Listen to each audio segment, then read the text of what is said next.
Messieurs, bonjour et nous vous souhaitons la bienvenue dans ce cadre de la salle des conférences de Notre-Dame Fatima où le groupe de presse Le Potentiel et la nouvelle société civile du Congo qui ont pris l'habitude de nous convier à des réflexions, de nous convier à marquer un temps d'arrêt. Et aujourd'hui, le temps d'arrêt va porter sur les pillages des ressources naturelles de la République démocratique du Congo, crimes et impunité. Trois orateurs vont tour à tour nous entretenir autour des sujets qui nous intéressent certainement. Il y a d'abord le professeur Kibanda, qui est à l'extrême droite. Lui, il va nous présenter les différents potentiels en ressources naturelles que regorge la République démocratique du Congo. Puis le professeur Biyoya va analyser avec nous pourquoi les pillages s'accompagnent des impunités. Et enfin, Jonas Tchombela, qui est à ma droite, lui va aborder la question du tribunal pénal pour la République démocratique du Congo. Il va faire l'état des lieux de la pétition qui a été initiée par la nouvelle société civile. Mais avant toute chose, l'organisateur, le groupe de presse de Potentiel, va circonscrire les raisons qui poussent ce groupe de presse à organiser régulièrement des séances, des rencontres comme celui d'aujourd'hui, afin que la population congolaise puisse être informée des enjeux de l'heure, puisse être sensibilisée et motivée dans la lutte qui est la lutte de chaque jour. Nous passons donc la parole à M. Freddy Moulumba Kaboyi, l'administrateur directeur général du groupe de presse de Potentiel. Si les potentiels organisent régulièrement ces conférences ou bien ces débats, c'est pour qu'il y ait une prise de conscience au niveau de l'élite politique et l'élite intellectuelle. Nous qui voyageons beaucoup, moi particulièrement, quand on part quelque part, on voit d'abord le respect qu'on doit aux Congolais, d'un côté, de l'autre côté, de moquerie. Les gens ne peuvent pas comprendre qu'un pays très riche comme le nôtre, et quand on voit la pauvreté dans laquelle on se trouve, on se pose des questions. Les gens se rendent compte que notre peuple, donc au moins certaines élites, ne sont pas tellement conscientes de nos richesses. On ne connaît pas réellement ce qui se passe. Quand la guerre a commencé à l'Est, c'était le conflit Banyamulenge, Hutu, Tutsi. Aujourd'hui, petit à petit, on se rend compte que ce n'était pas la guerre ethnique, c'était la guerre des minéraux. Nous, la presse, on a une part de responsabilité, une responsabilité énorme. Parce que les informations circulent ailleurs, mais nous, on ne sait pas comment dire, les récupérer, informer notre peuple. On passe tout le temps dans des discussions inutiles, surtout quand il y a élection, quand il y a formation du gouvernement. C'est ainsi qu'au niveau du potentiel, on fait un effort pour tenter d'informer notre peuple. Le vendredi, on a publié un article dans le potentiel. Mine, la RDC pèse 24 000 milliards de dollars. Ce n'est pas le potentiel qui a fait des investigations, mais il y a un journal, un magazine New Africa qui a donné l'information. Il y a aussi une autre information. C'est sorti dans le courrier international qui travaille, donc qui est une branche du Monde. L'article est intitulé « Nouvelle géopolitique pour les matières premières ». Et dans cette nouvelle géopolitique pour les matières premières, le Congo s'y trouve. Est-ce que nous sommes conscients de ce qui se passe? Est-ce que nous sommes conscients de ce qui nous arrive? C'est ainsi, on a dit, il faudrait faire parler au moins certaines élites qui sont encore conscientes pour que notre peuple prenne conscience et qu'on apprenne à défendre nos intérêts nos minéraux, parce que si on ne le fait pas, ceux qui viennent de l'extérieur viennent nous rendre des esclaves sur nos propres terres, en corrompant certaines élites, certains politiques qui signent aveuglément. Si vous partez à la cité, on vous dit « va signer, bâta la terre ». Donc il faudrait que le peuple congolais prenne conscience, qu'il prenne son destin en main. Une fois de plus, merci beaucoup et j'espère qu'en rentrant à la maison, vous parlerez à vos enfants et à vos petits-enfants sur les enjeux dans lesquels se trouve notre pays. Merci. Merci Freddy pour cette introduction, pour ce mot de bienvenue à l'intention de tous les participants à cette conférence débat. Le principe est simple. Comme d'habitude, nous allons accorder la parole aux différents intervenants qui ont préparé des thèmes bien précis et après nous allons ouvrir le débat. Il y aura donc un échange qui s'en suivra. Et le premier à prendre la parole, et même là, les décors est même déjà planté avec les différentes cartes, c'est le professeur Kibanda. Lui va aborder le thème « La méconnaissance des ressources naturelles de la RDC par les Congolais ». Il va de soi que nous, vous et nous, si on nous pose la question, est-ce que vous connaissez les coltans ou les diamants? Rares sont ceux qui l'ont vu, ceux qui ont vu ces matières premières, mais ils existent et nous avons intérêt à savoir qu'ils existent et où on peut le trouver. C'est que Freddy, qui a participé à une réunion en Allemagne, nous dise quand même ce que le commandant de l'Africom leur a dit à propos de la RDC. Je souhaiterais que ça sorte de la bouche propre de Freddy avant que je ne commence. Parce qu'on a passé une semaine à Stuttgart, on était invité par l'Africom, donc le commandement américain en Afrique. On a rencontré tout le monde. Donc vous avez les gens du département d'État, donc les diplomates, vous avez les gens du service de renseignement, donc la CIA et d'autres services, et vous avez les militaires, le Pentagone. Les premiers jours, ils ont essayé de nous entendre. Nous, on posait des questions sur notre pays. Et je suis parvenu à leur poser une question. Si le Congo refusait l'Africom, qu'est-ce que vous allez faire? Une réponse, le Congo est important pour nous. Le collègue Biyoya, à côté, qui est spécialiste des relations internationales, si vous avez le temps de discuter avec lui, vous lui demandez, dans la bouche, n'oubliez pas, le général là, c'est un général de l'OTAN aussi. Ils étaient dans l'une des bases de l'OTAN. Quand un pays comme les États-Unis disent cette région, cette zone est importante pour la sécurité des États-Unis. Cette zone est vitale pour l'économie américaine. Vous pouvez lui demander qu'il vous explique qu'est-ce que ça signifie. Au moins, du point de vue du droit, nous savons que quand une puissance dit cette zone est vitale pour nous, ça signifie que peu importe si dans les conditions normales ils peuvent accéder à cette zone ou non, et se donnent les moyens d'intervenir dans cette zone. Concrètement, c'est ça que ça signifie. Ceci, d'abord, nous mettons entre parenthèses, les propos de ce jour, je les concentre sur deux documents essentiels.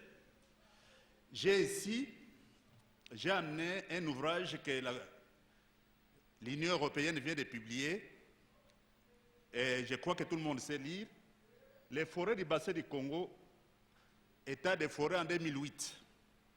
Vous savez que nous détenons 2/3 des forêts équatoriales du Congo, du massif forestier.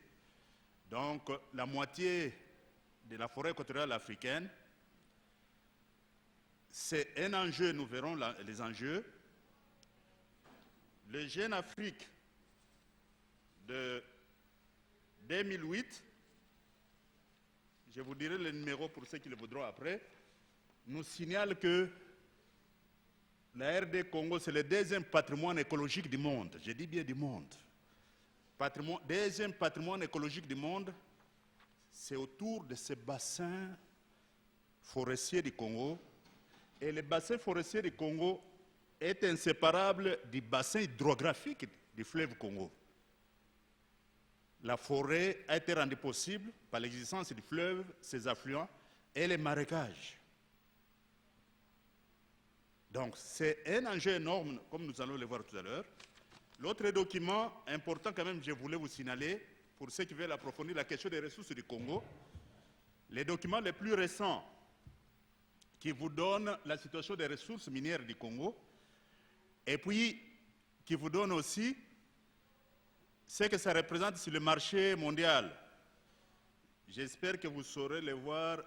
Je l'ai en version électronique, mais c'est un document qui a été publié par l'Institut allemand des sciences de la Terre. Sur le site internet, ces documents se présentent sous cette forme-là, sous la forme des globes qui sont projetés. Mais il porte bien le titre. Il a été publié par la coopération allemande. Donc c'est un document à la disposition du gouvernement allemand. Mais il est bien indiqué, ça c'est la table de matière. Permettez un peu. Institut allemand des sciences, oui. Et qu'est-ce que vous avez là-dedans? Vous avez les réserves des différents minéraux et les potentiels de la RDC. Naturellement, vous pouvez vous poser la question, pourquoi ce sont les étrangers qui publient ces documents? Simplement puisque nous, on ne finance plus la recherche. Pour les documents sur les forêts congolaises, vous verrez qu'il y a bien d'experts congolais qui sont au pays comme à l'étranger. Donc, qui ont contribué à cet ouvrage. Mais le document est publié par l'Union européenne. Vous voyez bien le document, les ressources naturelles en République démocratique du Congo, un potentiel de développement. Et le document, brève étude sur la République démocratique du Congo, réalisé par l'Institut fédéral allemand des sciences de la Terre et des matières premières. Donc c'est un document très récent qui est disponible sur l'Internet.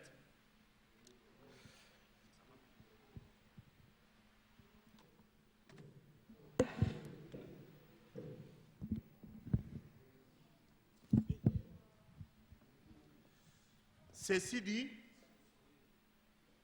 quand j'ai vu les titres que le groupe potentiel m'a demandé de développer, j'ai trouvé que c'était un peu dur et même sévère envers notre pays, mais connaissance par les Congolais des ressources naturelles du pays. Mais en fait, la vérité n'est pas très éloignée de ça. Pourquoi? Au niveau officiel, il y a quelques semaines, un ministre disait que du gouvernement, ils allaient faire appel, je ne sais plus à quel pays, pour venir nous aider à faire l'inventaire des plantes médicinales de la forêt équatoriale. J'étais tellement choqué, je ne me suis pas retenu, j'ai vérifié que j'avais encore $2 sur des crédits sur mon téléphone. J'ai appelé un ami qui est conseiller du Premier ministre pour lui dire que c'était une honte, ça. Puisque les ressources, entre autres des bassins du Congo, ça fait partie de beaucoup d'études ici. Et au niveau, par exemple, de l'inventaire des médicaments, l'Université de Kyoto a fait énormément de travaux, et ces travaux sont disponibles au laboratoire et dans le bureau du professeur Lami José, au département de pharmacie. Mais ce qui frappe, quand vous arrivez au laboratoire du professeur Lami, vous allez vous rendre compte que les chercheurs japonais sont venus étudier ces plantes médicinales chez les Batois, du Sud Kivu, de l'Ituri et du Sankuru. Donc, les savants japonais sont venus apprendre les plantes médicinales chez les Batois, chez les Pygmées, si vous voulez bien. Donc, j'ai dit au conseil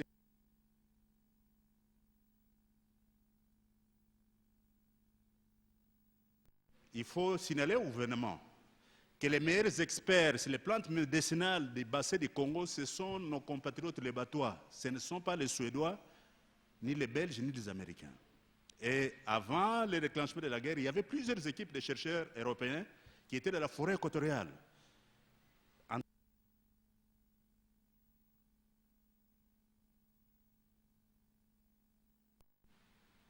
Et au moment où nous parlons, il y a encore des équipes qui travaillent. Il y a plusieurs équipes de Japonais qui ont séjourné à Luiro, ceux qui connaissent les grands centres du Sud Kivu, qui ont séjourné du côté de Katana, de Kalima, en train de faire les inventaires des plantes médicinales. Et je commence aussi par les ressources du côté toujours écologique, pour vous signaler qu'il y a un collègue de la faculté des sciences, un spécialiste en hydrobiologie, qui a découvert un type d'algue à valeur nutritive extrêmement élevée. Et je ne sais pas, je n'ai pas vérifié si le collègue est encore là. Je ne sais pas comment l'information est arrivée à l'étranger. Des chercheurs américains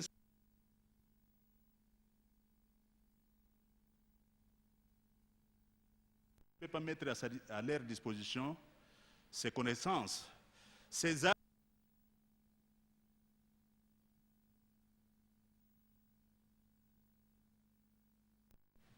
Et du côté du Messé, là où il y avait la rébellion du côté de Dongo, il y a des algues. Ces algues-là peuvent donner de la nourriture. Il m'a dit que c'est extraordinaire, c'est plus de 50%.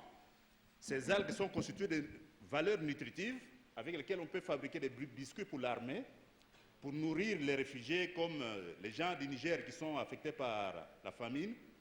Ou alors, vous savez qu'il y a l'arme alimentaire, comme Sophie Bessis l'avait dit il y a quelques années, pour des crises alimentaires qui éclatent à gauche et à droite. Donc c'est un enjeu de milliards de dollars. Ces algues, c'est autour de Mbandaka, entre Mbandaka et Kisangani, les marquages qui entourent le fleuve. Et au moment, cette information n'est même pas connue par le public congolais. C'est une puissance étrangère qui contacte mon collègue pour qu'il aille à l'étranger travailler pour eux. Inutile de vous dire son nom, mais c'est un ami qui a la faculté des sciences. Il m'a dit, je ne sais pas si je vais résister, mais comme hier on a encore enterré l'ancien ministre de l'économie, Niembo Kabemba, je crois que c'est le 17e ou le 18e mort pour cette année académique. Il m'a dit, tu vois à quel rythme on est en train de mourir. La tentation est grande pour que je parte pour ne fût-ce que arranger l'avenir des enfants. J'ai beaucoup donné au pays. Donc, l'élément le plus important sur lequel je voulais attirer votre attention, c'est que les résultats d'une recherche sur l'espace congolais, au moment, ce n'est même pas encore connu au niveau officiel ici, même au niveau des chercheurs. Déjà, une puissance étrangère veut mettre la main là-dessus, prendre possession de ça. Donc, pour vous rendre compte au niveau de mes connaissances, oui. En 2000, je crois janvier 2004,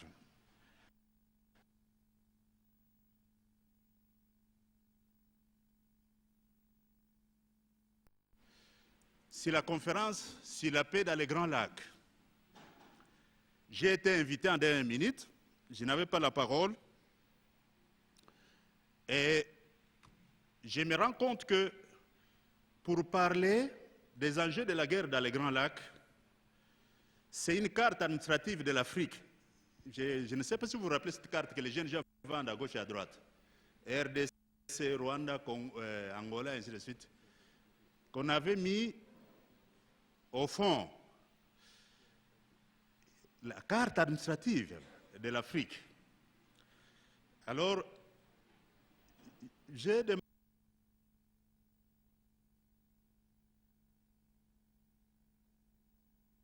à Mouli, qui présidait la conférence,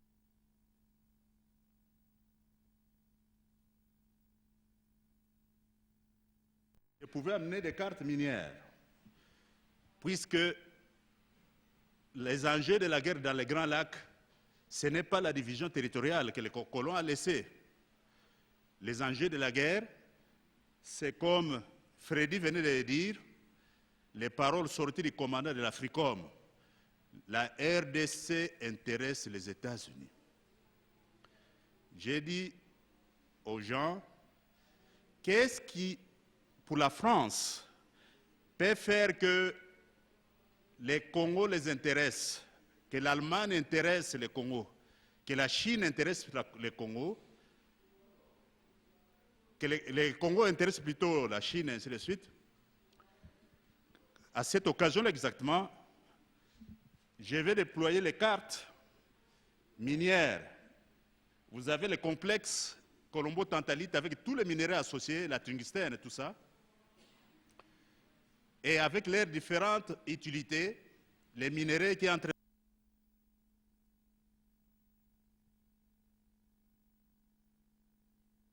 de fusées, des minéraux qui entrent dans la fabrication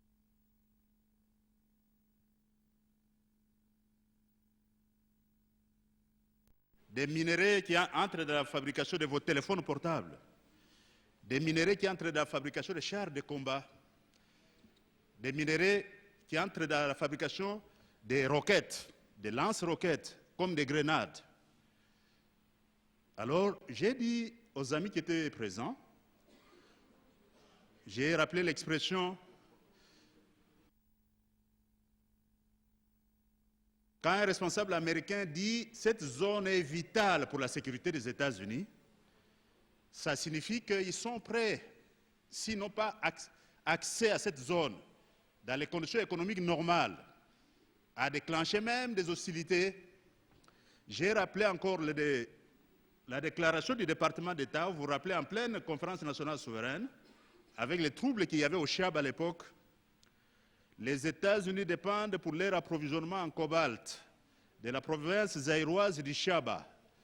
Si les troubles actuels devraient faire que l'approvisionnement des États-Unis en cobalt soit perturbé, le département d'État n'exclut pas la possibilité de faire intervenir les Marines au Chaba. C'est un communiqué. Pour ceux qui suivaient la CNS, vous pouvez vous rappeler, ces communiqués, ce n'était pas un secret, c'était public, c'était communiqué. Les États-Unis n'écartent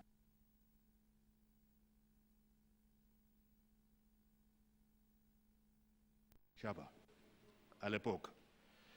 Et on revient à la méconnaissance. Il y a un problème. Cette conférence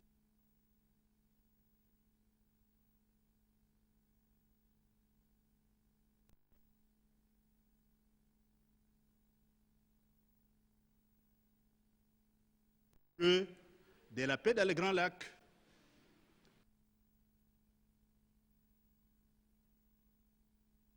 on n'avait pas les cartes qui révélaient les véritables enjeux, on s'est référé à des cartes administratives. Ici, la méconnaissance est au niveau scientifique. Je viens de terminer mes enseignements, j'avais 4 heures de cours, en deuxième licence en relations internationales. Avant de rentrer à la maison, je vais prendre une tasse de thé à la cafétéria.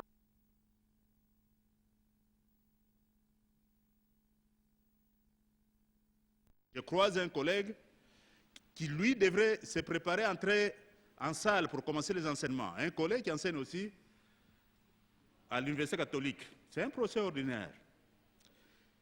Il avait suivi, je crois, une des émissions qu'on avait organisées avec Arthur et le procès Bioya. Pour lui, les enjeux des minéraux, entre autres, là,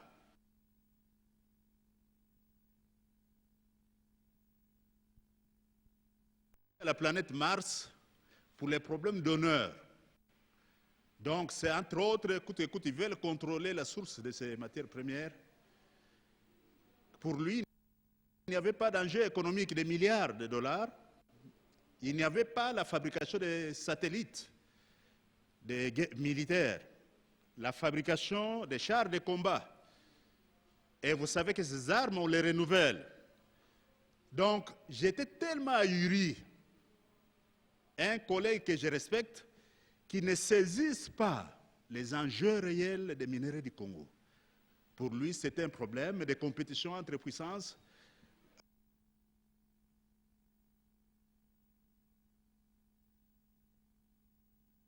La planète Lune. On se rend compte jusqu'à quel point nous sommes aveuglés. Naturellement, si les experts se trompent de cette façon-là, et qu'est-ce qu'il devrait en être au niveau de la population, on comprend alors, et pour revenir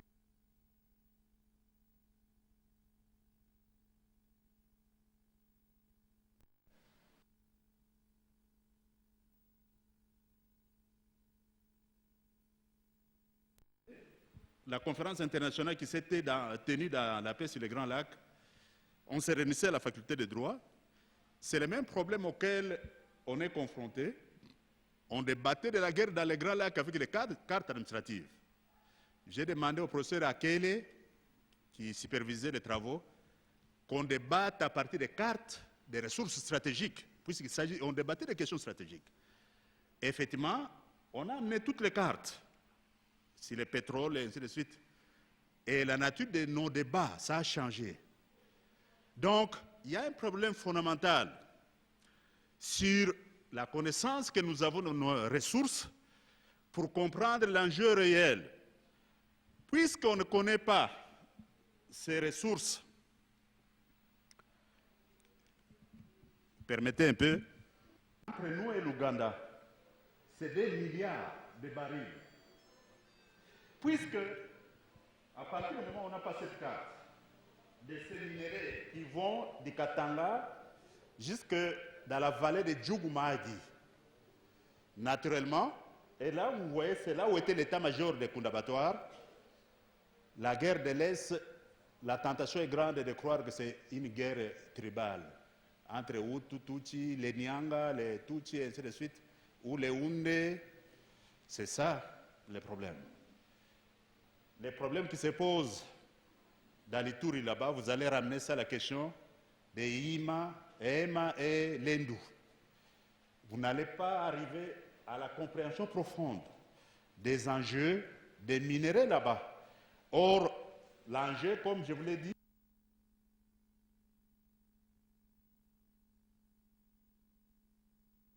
le pétrole de Massissi Rutshuru jusqu'à la frontière soudanaise, pratiquement, les Japonais avaient déjà établi la carte, et les experts viennent de réévaluer qu'à l'état actuel de nos connaissances, c'est des milliards de barils de pétrole qui sont en jeu dans le lac Édouard et le lac Albert. Donc, si je devrais revenir un peu, je suis en train d'attirer votre attention sur le fait que nous ne connaissons pas nos ressources. Ceci nous amène à faire de fausses analyses sur ce qui nous arrive. Vous voyez bien, je crois que tout le monde voit, dans le nord Kivu, la zone qu'occupait M. Kunda, là, s'est trouvé son état-major. Vous voyez la concentration de minéraux qu'il y a là-bas, des minéraux associés au colombium et au tantal. Sur d'autres cartes que j'ai dans l'ordinateur, vous avez ici des terres rares qui entrent dans la fabrication des armes atomiques, comme le lithium, le thorium et le zirconium. Ces minéraux, vous les trouvez aussi du côté d'Aketi, du côté de Dongo aussi, et du côté de Kabinda aussi. Ces minéraux, vous les trouvez au Katanga, entre Louise et Lolo aussi. Je crois qu'à l'état actuel de nos connaissances, le thorium, nous devons être la plus grande réserve du monde du thorium, particulièrement au nord Kivu. Le thorium, actuellement, les Indiens ont mis au point une centrale pour être en mesure de transformer, de produire l'électricité à partir du thorium. Ce sont les Indiens qui ont développé. Au moins les autres puissances n'ont pas communiqué. C'est un enjeu énorme, puisque les grandes puissances cherchent à remplacer l'uranium par le thorium comme combustible des armes nucléaires et même comme combustible aussi des centrales civiles. L'autre problème, vous vous rendez compte que les minerais associés à l'or, c'est la même configuration de la vallée de Djougmagi jusqu'au Katanga. Cette bande-là, qui est en même temps la bande des Grands Lacs. Et je répète, puisqu'on ne sait pas réellement ce qui est dans les enjeux, on ramène des questions qu'on vit, même d'insécurité, à des questions ethniques. Parce qu'on ne connaît pas le pétrole qui est en sous-sol, on ramène des questions ethniques. Donc, c'est à nous maintenant de prendre une certaine hauteur, dire, voyons au-delà des questions ethniques, est-ce qu'il n'y a pas d'autres enjeux qui se cachent derrière les problèmes qu'on est en train de vivre? Je vais revenir encore à l'élite, mes connaissances de ces ressources. On était dans un groupe d'experts qui étaient sollicités sur les débats autour de la création, de l'élargissement du Conseil de sécurité.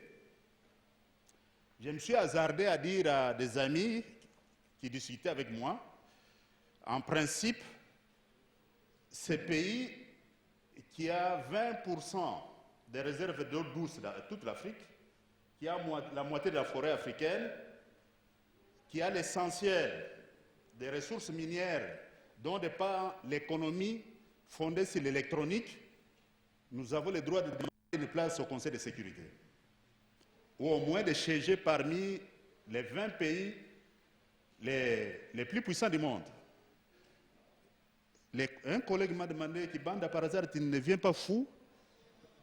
Et je lui ai dit, mais le monde a besoin aussi de fous de temps en temps, parce qu'ils peuvent faire progresser.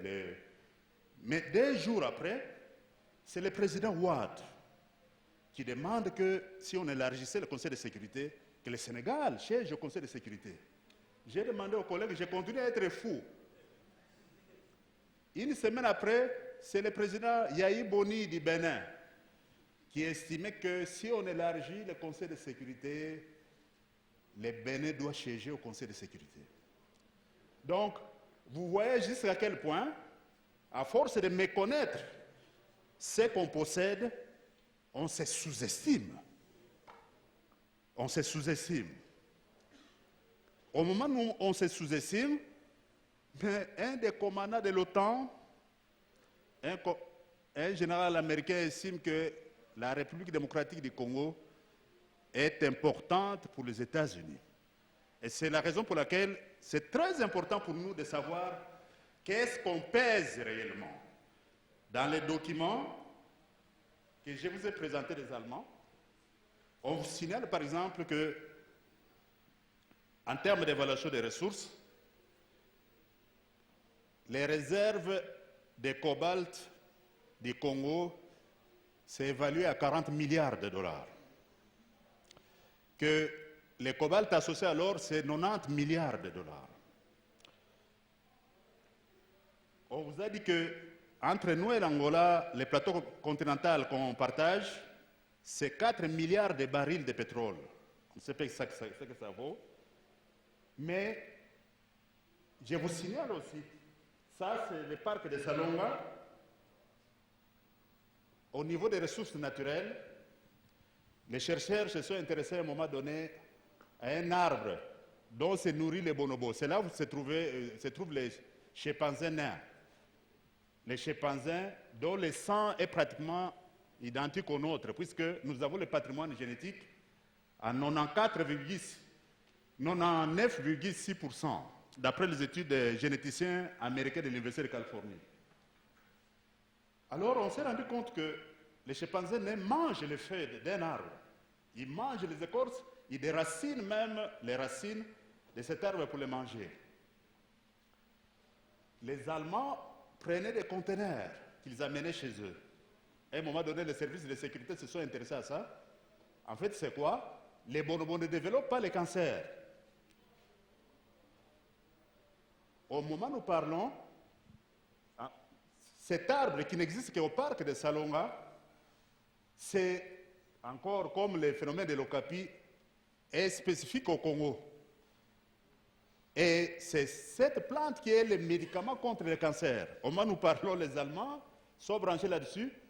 Et il y a un collègue aussi avec l'Université de Bangalore en Inde, le fameux Institut technologique de Bangalore, la ville où on produit les bus Tata Motors, qui est en train de travailler à la mise au point des médicaments contre le cancer à partir de cette plante qui se trouve au parc de Salonga. Encore une ressource dont nous-mêmes, on n'a pas une grande idée. Ce sont les Allemands qui ont commencé d'abord à voler cette plante pour aller l'étudier dans leur laboratoire. Au moment où nous parlons quand même, il y a des chercheurs congolais qui sont en train de travailler là-dessus aussi. Donc, si je devrais me résumer, qu'est-ce que vous devez retenir? Il y a une méconnaissance de nos ressources. Ressources d'abord naturelles. J'ai donné des exemples. Les ministres qui voulaient demander à un pays étranger à venir nous aider à inventorier les plantes médicinales de la forêt équatoriale.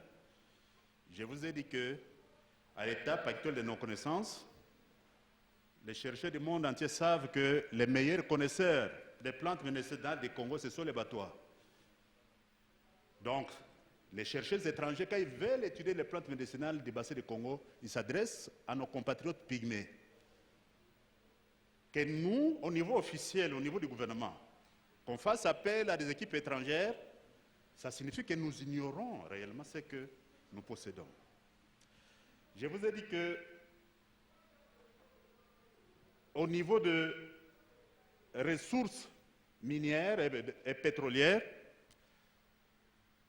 les pays détiennent des ressources énormes, comme la carte là l'indique, et pour certaines ressources, comme le germanium, nous sommes les principaux détenteurs de cette ressource qui se trouve à Kipushi, comme le cobalt, à Tenke-Fungurume, comme le colombo-tantalite, dans le nord Kivu, mais que ces ressources sont des enjeux énormes pour les grandes puissances.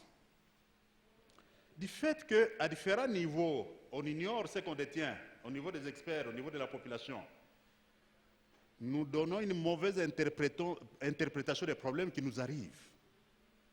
La guerre à l'Est, pour longtemps, nous l'avons imputée à la volonté des Tutsis de venir nous envahir. En fait, l'élément essentiel, même si on a utilisé des frères Tutsis, ce n'est pas l'élément Tutsi. L'élément essentiel aussi, c'est un détail que j'allais oublier. Le frère qui nous a quittés, Arthur, nous a révélé que quand il était encore à la MONUC, il s'est rendu compte que dans les carrières, ce sont des FDLR qui exploitent les coltans, mais que les FDLR vont vendre les minéraux à l'armée patriotique rwandaise. Normalement, dans la presse, nous savons que ce sont des ennemis irréconciliables, les FDLR et l'armée patriotique rwandaise. Arthur nous a révélé que c'était un réseau. Les Maï s'associaient parfois aux FDLR pour exploiter les coltans qu'ils allaient vendre à l'armée patriotique rwandaise. Ça montre quoi? C'est que nous faisons de fausses analyses. Si notre ennemi principal dans les analyses, ce sont les Tutsis, nous sommes à côté. Si les Tutsis collaborent avec les Hutus, qui sont dans les carrières pour exploiter les minéraux des coltans. Donc, ça signifie qu'on doit aller plus loin si nous voulons être un peuple respecté, un peuple pris au sérieux, qui utilise son intelligence. Nous devons dépasser ces voiles, cet écran qu'on présente devant nous, aller au fond des choses. Le fond des choses, c'est quoi? La déclaration que Freddy a suivie, par exemple, en Allemagne, là-bas. Le fond des choses, c'est quoi? Les injures de Karel de Gucht. À partir du moment où le gouvernement congolais cède une partie, une vieille mine que les Belges avaient abandonnée aux Chinois, en échange des infrastructures, des créations de banques et des établissements d'enseignement supérieur. Donc, c'est ça qui devrait nous amener aussi à monter des centres de recherche stratégiques pour que, au lieu d'être là en train de pleurnicher, la voix du Congo puisse compter demain.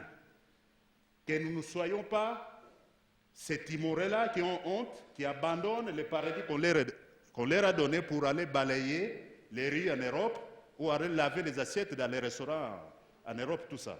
Avoir un peu de dignité et inculquer à nos jeunes, à nos enfants, les sentiments de l'amour de leur pays, qu'ils ont un patrimoine qu'ils peuvent sauvegarder, que nous sommes un pays qui compte et nous devrions nous battre pour que les autres nous reconnaissent comme un pays qui compte, que nous ne sommes pas les mendiants qui devraient attendre tout le temps les dons de la communauté internationale.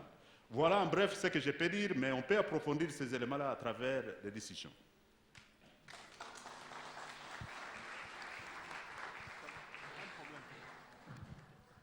Merci, Prof. Kibanda, pour cette intéressante intervention. L'ignorance des ressources naturelles de la République démocratique du Congo par les Congolais n'est pas seulement le fait de la population, du petit peuple, comme on dit, c'est aussi le fait des grands professeurs, un professeur ordinaire qui ignore certaines richesses de la RDC, le professeur l'a dit, interpelle tout le monde.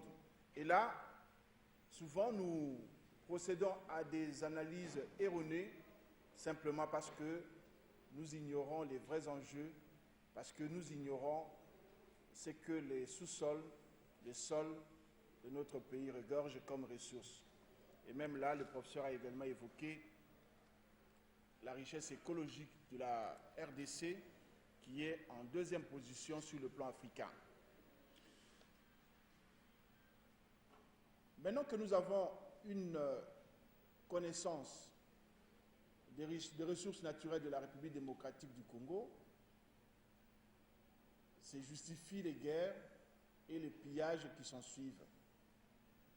Malheureusement, ces guerres et pillages ne se sont pas suivis par la sanction. C'est ainsi que nous invitons le professeur Philippe Bioya pour qu'il puisse nous entretenir sur le thème pillage et impunité. Merci. Je vais commencer par saluer tout le monde et remercier les amis du groupe Le Potentiel et la nouvelle société civile de la RDC d'avoir pensé m'associer encore une fois à ce genre de débat qui aurait pour préoccupation fondamentale d'aiguiser, d'exciter ou de développer ou de former la conscience des Congolais sur le problème du Congo. La question des ressources, effectivement, c'est une question importante. Je pense qu'on le sait, et Kibanda certainement l'a rappelé. Je crois que les nations, les peuples ne vivent pas sur la terre simplement parce que Dieu nous a créés.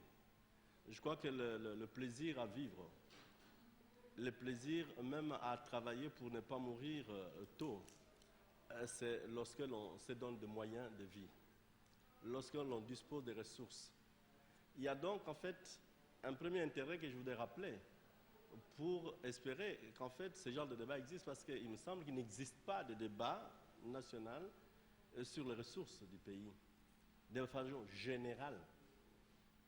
Et il semble que dans notre culture politique et aussi dans notre culture sociale, nos ambitions, nos désirs ont parfois plus d'importance, plus de relief que le moyen en fait de les réaliser.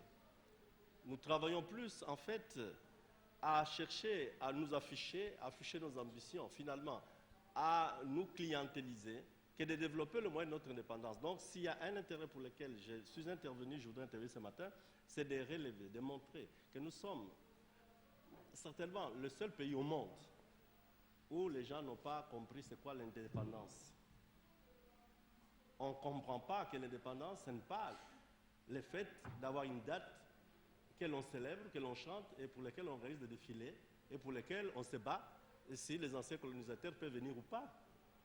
L'indépendance signifie la liberté. L'on refuse, en fait, de vivre à la merci d'un autre peuple. Et on ne peut pas être libre si on ne dispose pas des moyens de sa volonté.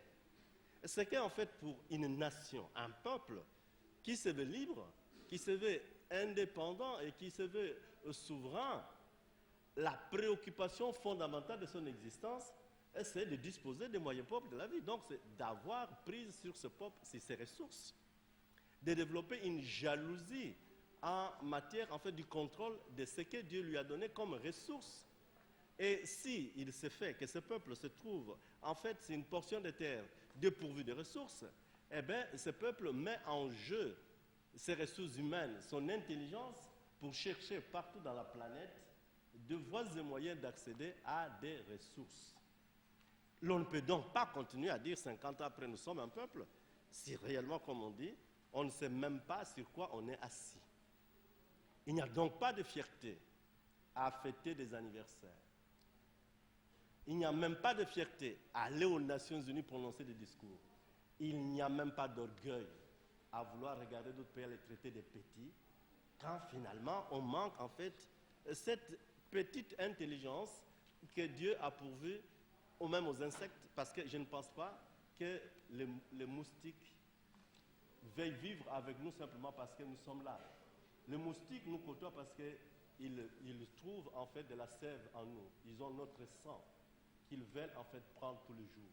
Parce que si nous étions devenus, comment est-ce qu'on dit encore, anémiques, sans sang, je crois qu'il n'y aurait plus de moustiques à Kinshasa.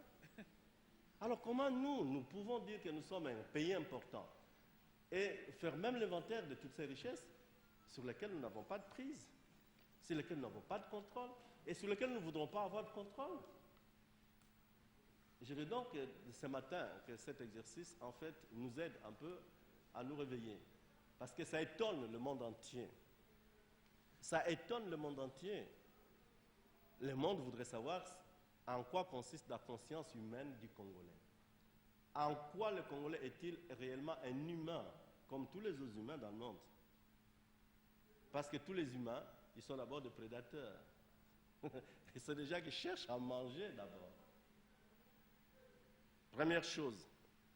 Deuxième chose, le sujet, il est difficile. Il est même dangereux, ce sujet. Parce que le pillage de nos ressources, ça ne semble pas un accident de l'histoire. Ça semble relever en fait des intentions bien construites, de bien programmées, et ça semble exécuter des projets qui en fait arriveront à terme, qu'importe notre réaction, nos attitudes. Avec ou sans nous, des gens seraient déterminés à vivre à partir des ressources du Congo. Je crois que c'est cela, tout à l'heure que Kibanda et Freddy vous ont dit. Lorsque les Américains disent le Congo est important pour nous, et le professeur Kibanda vous dit c'est vital. Vital, ça signifie quoi? C'est que dans la façon de vivre, pour que l'Amérique soit l'Amérique pense qu'en fait, sans les éléments que le Congo lui présente pour sa vie, comme l'oxygène, il n'y a pas de vie. Mais alors, si l'Amérique peut vivre du Congo, les Congolais, ils doivent vivre de quoi? Parce que vous ne savez pas vivre de ce qui fait vivre les autres. Mais les autres vivent de ce que vous avez. Ils vivent même de vous-même. Votre docilité, votre facilité à vous soumettre, votre, je voulais dire, vous avez une facilité à être manipulé, à être manœuvré. Et les gens trouvent ça, c'est très bien. Parce que pour obtenir, de disposer des ressources du Congo, on n'a pas besoin de lui faire la guerre comme telle. On a besoin seulement de commencer à parler à l'un à l'autre en disant chacun, toi tu es important, toi tu devrais être ici. Donc on nous divise très facilement. Nous sommes du beurre dans lequel on n'a pas besoin que le couteau soit pointu pour que ça entre. Donc ça pose problème. Alors je voudrais vous dire le sujet est difficile, pourquoi? Parce que nous parlons aujourd'hui des ressources qui ont été pillées par une guerre qu'on appelait guerre mondiale africaine et qui continue à être pillée par des formes diverses. Et je voudrais vous rappeler, en citant certaines personnes que vous connaissez, par de grandes opinions, vous prenez par exemple la journaliste belge Colette Branham, elle vous dit que le pillage dont nous parlons aujourd'hui serait le 3e de l'histoire, parce que ça a commencé avec du temps de Léopold II, ça s'est poursuivi peut-être pendant la colonisation, et qu'aujourd'hui nous sommes en fait dans un 3e moment où le monde entier se met ensemble d'accord pour faire main basse sur les ressources du Congo sans résistance avec la complicité des Congolais. Ça, c'est la première chose. Donc, ça semble être une tradition. Ce que finalement, le monde entier s'est convaincu que certainement Dieu, qui a fait garder le paradis terrestre, l'Éden, par des archanges pour que personne n'y accède, a quand même oublié, en fait, de faire garder un autre paradis second qui était peut-être au niveau du Graal ou en dessous du Graal, qu'on appelle le Congo, parce que le paradis est au-dessus, le Graal suit le paradis, et nous sommes là. Alors là, Dieu n'a pas fait attention. Comme Dieu n'a pas gardé ça, alors les gens se disent, en attendant que Dieu ouvre le paradis, ou qu'il y soit forcé par ceux qui auront en fait percé le mystère de Dieu, entre-temps, on ne meurt pas parce qu'il y a un espace que personne ne garde. Un espace qui appartient en fait à tout le monde. Alors, à partir de ce moment, vous voyez, aller parler, on appuyait, et pourquoi c'est impunité? Les juristes qui sont avec nous diront qu'il faut établir des responsabilités avant de décréter des sanctions. Mais les responsables, lorsqu'ils sont connus, et je crois qu'on ne les condamne pas simplement parce qu'ils sont connus, sont identifiés. On regarde aussi à ce qu'ils représentent, parce qu'ils peuvent être de fortes de puissance. Et parce que tous qui sont puissants, ils enfreignent la loi. Alors, à ce moment, je crois que l'on devrait en fait s'entourer de précautions avant d'aller et s'imaginer qu'on va aller soulever en fait des montagnes. Ces pillages ont fait l'objet d'un rapport ou de plusieurs rapports des Nations Unies. Il y a le tout premier, le premier rapport final que j'ai avec moi ici, que certainement beaucoup d'entre vous ont eu. Et ce rapport a identifié les responsables, le coupable. Mais je voudrais vous apprendre que ce rapport n'a pas été discuté et n'a pas donné lieu à des sanctions. Pourquoi? Parce qu'en première difficulté, le rapport identifie comme pilleurs, comme responsable de pillage, d'abord le gouvernement de Kinshasa, l'Ouganda, le Rwanda, mais aussi ce qu'on appelle des pays de transit dans de grandes puissances. Pays d'où sont sortis des multinationales qui étaient à la base de la situation. On cite les États-Unis d'Amérique, on cite la Chine, on cite la Belgique, on cite tout le monde là-dedans. Non pas que ce soit des gouvernements que l'on cite, mais aussi des entreprises. Des entreprises minières, on cite des entreprises de transport, on cite même des pays qui sont venus nous aider. On cite le Zimbabwe. On cite aussi l'Afrique du Sud, le pays de la grande médiation grâce à laquelle nous avons la paix, qui est cité parmi les 13 pays de transit.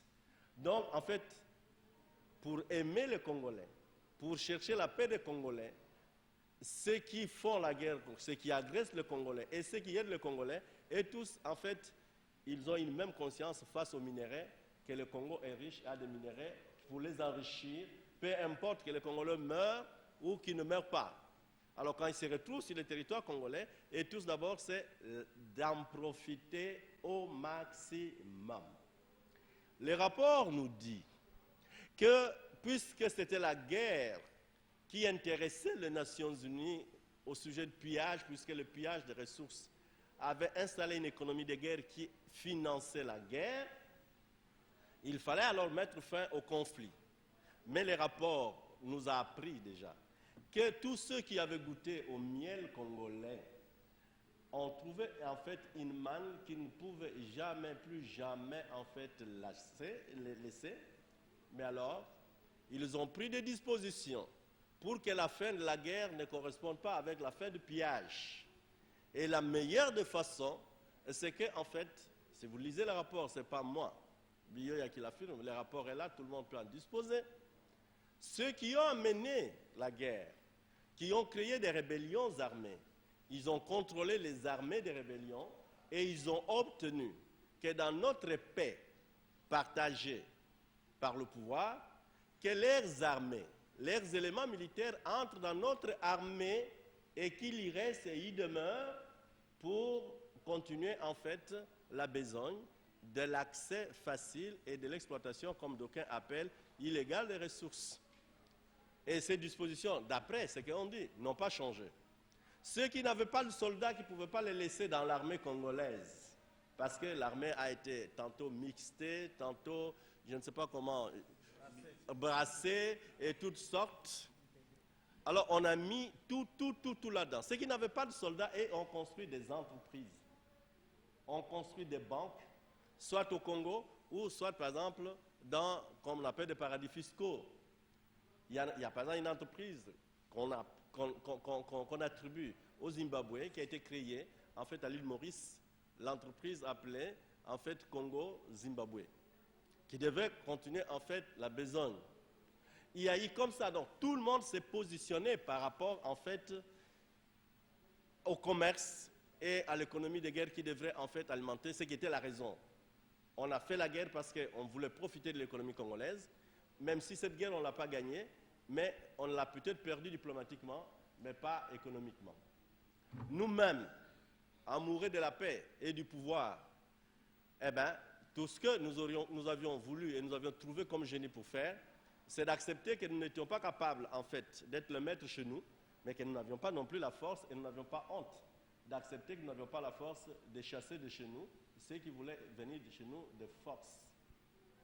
Alors nous avons trouvé des arrangements avec eux. Avec certains, nous avons créé même des espaces d'intérêt commun pour l'exploitation commune des ressources, sans préalablement savoir si les zones d'intérêt commun étaient créées sur notre propre territoire ou c'était créé sur des territoires qui appartenaient à personne. Parce qu'on ne peut pas comprendre que des hommes intelligents sur leur propre territoire et ayant en fait le premier devoir de mettre en valeur leurs propres ressources, déterminent, créent sur leur propre territoire une zone qui appartiendrait aux pays voisins et à nous-mêmes, donc une indépendance partagée. Et puis après, on se réveille un matin, on dit, eh ben là, nous avons des frontières maritimes à poser, alors en reposant des frontières, et on rebouscule en fait les espaces auxquels on veut mettre ensemble.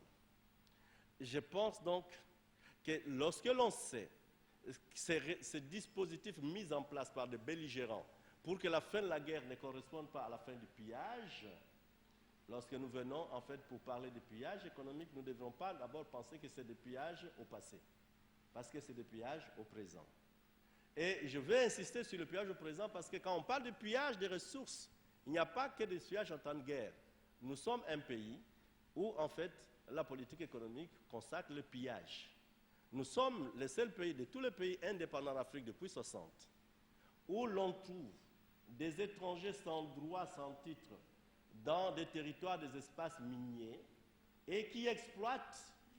Je pense que les amis ouest-africains, ils ont en fait élu domicile chez nous. Ils sont devenus des résidents sans légalisation, sans procédure quelconque depuis. Pourquoi? Parce que, et au moins, ils ont compris que les espaces miniers du Kasaï et d'ailleurs étaient tellement vides, étaient tellement libres, tellement ouverts, que ça n'appartenait à personne et que personne ne voulait y habiter, qu'au moins on choisit d'aller en fait se positionner dans ce confin-là, parce qu'ils étaient intéressés aux ressources. On a même dit en 60 qu'au Sénégal, et je pensais que c'était une blague, on a dit en 60 au Sénégal qu'on a conçu un immeuble qui était baptisé Congo Zoba. Hein? Je suis allé plusieurs fois au Sénégal, j'y serai encore peut-être demain, mais je cherche toujours, je n'ai pas encore vu cet immeuble. J'aimerais vraiment me faire photographier au bas de cet immeuble, Congo Zoba. Et depuis, nous avons appris à manger les chèvres, les cabris, les michopos, partout. Parce que les michopos, là, il n'y a qu'eux qui le font, les Maliens, les Westaf, et nous avons même des théâtres qui les célèbrent, qui célèbrent leur génie très bien. Pourquoi? Parce que nous sommes, après eux, sont venus des Libanais. Et les Libanais s'installent partout, ils sont partout. D'ailleurs, vous voyez la ville de Kinshasa commence à avoir des immeubles en étage, pour la plupart qui les construisent, ce sont des Libanais. Ils les construisent comment? Parce qu'ils ont accès aux ressources. Ils construisent, les Libanais sont en guerre. Ils ne vendent pas le bois de cèdre, mais ils vendent en fait des minerais. Ils achètent nos ministres, ils achètent tout le monde. Et ils construisent même chez nous, et ils n'ont plus de droits chez nous. Et ils le font avec des autorisations. Cela s'appelle aussi pillage. C'est pourquoi lorsque la France, notre cher ami, avait voulu nous soutenir contre les rébellions, en exigeant des Nations Unies une enquête sur en fait le pillage des ressources, les États-Unis qui nous aiment tant, qui vivent de nous, ont contre-attaqué pour dire aux Français, attention, voilà. Vous voulez contrôler les rebelles? Nous contrôlons le gouvernement parce que la gestion n'est pas différente selon qu'on est au gouvernement ou qu'on est en rébellion. Autant les rebelles laisser plier pour le Rwanda et pour l'Ouganda, autant aussi le gouvernement, pour le besoin de son maintien au pouvoir, laisser tout partir des entreprises vers le Zimbabwe et vers ailleurs. Et le rapport est là qui atteste que les Congolais soient rebelles ou au gouvernement, eh bien, vis-à-vis de l'économie de leur pays, même attitude, même intelligence, même réflexe. Le Congolais n'est pas plus amoureux de son pays parce qu'il est chef de l'État. Il est autant amoureux de son pays quand il est rebelle que quand il est au pouvoir. Ils aiment le Congo de la même manière, c'est-à-dire un pays sans force, un pays sans gloire, un pays sans grandeur, mais un pays avec des chefs qui s'enrichissent avec le temps. Eh bien, ces gens, ils ont trouvé avec leur technologie que s'ils n'avaient pas d'avantage sur des ressources dans la terre ferme, mais ils avaient les moyens technologiques et ils ont trouvé des ressources dans les fonds marins. Et avec la découverte de la nodule polymétallique, le droit de la mer est devenu un droit de développement. La mer, d'où serait venue la vie, est devenue effectivement le lieu, l'espace vital. Et ces gens se sont mis à l'abri des pressions en démontrant de la capacité à vivre avec tous les minéraux, tous les métaux qui voulaient faire en fait notre orgueil à partir de leurs propres ressources. Ici, dans notre pays, je ne sais pas, je n'ai pas vu beaucoup d'études, deux messieurs seulement se sont intéressés à la question du droit à la mer. Il y a le professeur Boulaboula à l'université de Kinshasa qui a consacré sa thèse. Il y a votre serviteur qui, en tant qu'assistant à l'époque à l'université, a aussi fait des recherches là-dessus. Nous pensions peut-être qu'à partir de nos petites recherches, on développerait ici une conscience de la mer parce que nous avons quand même un petit bief maritime.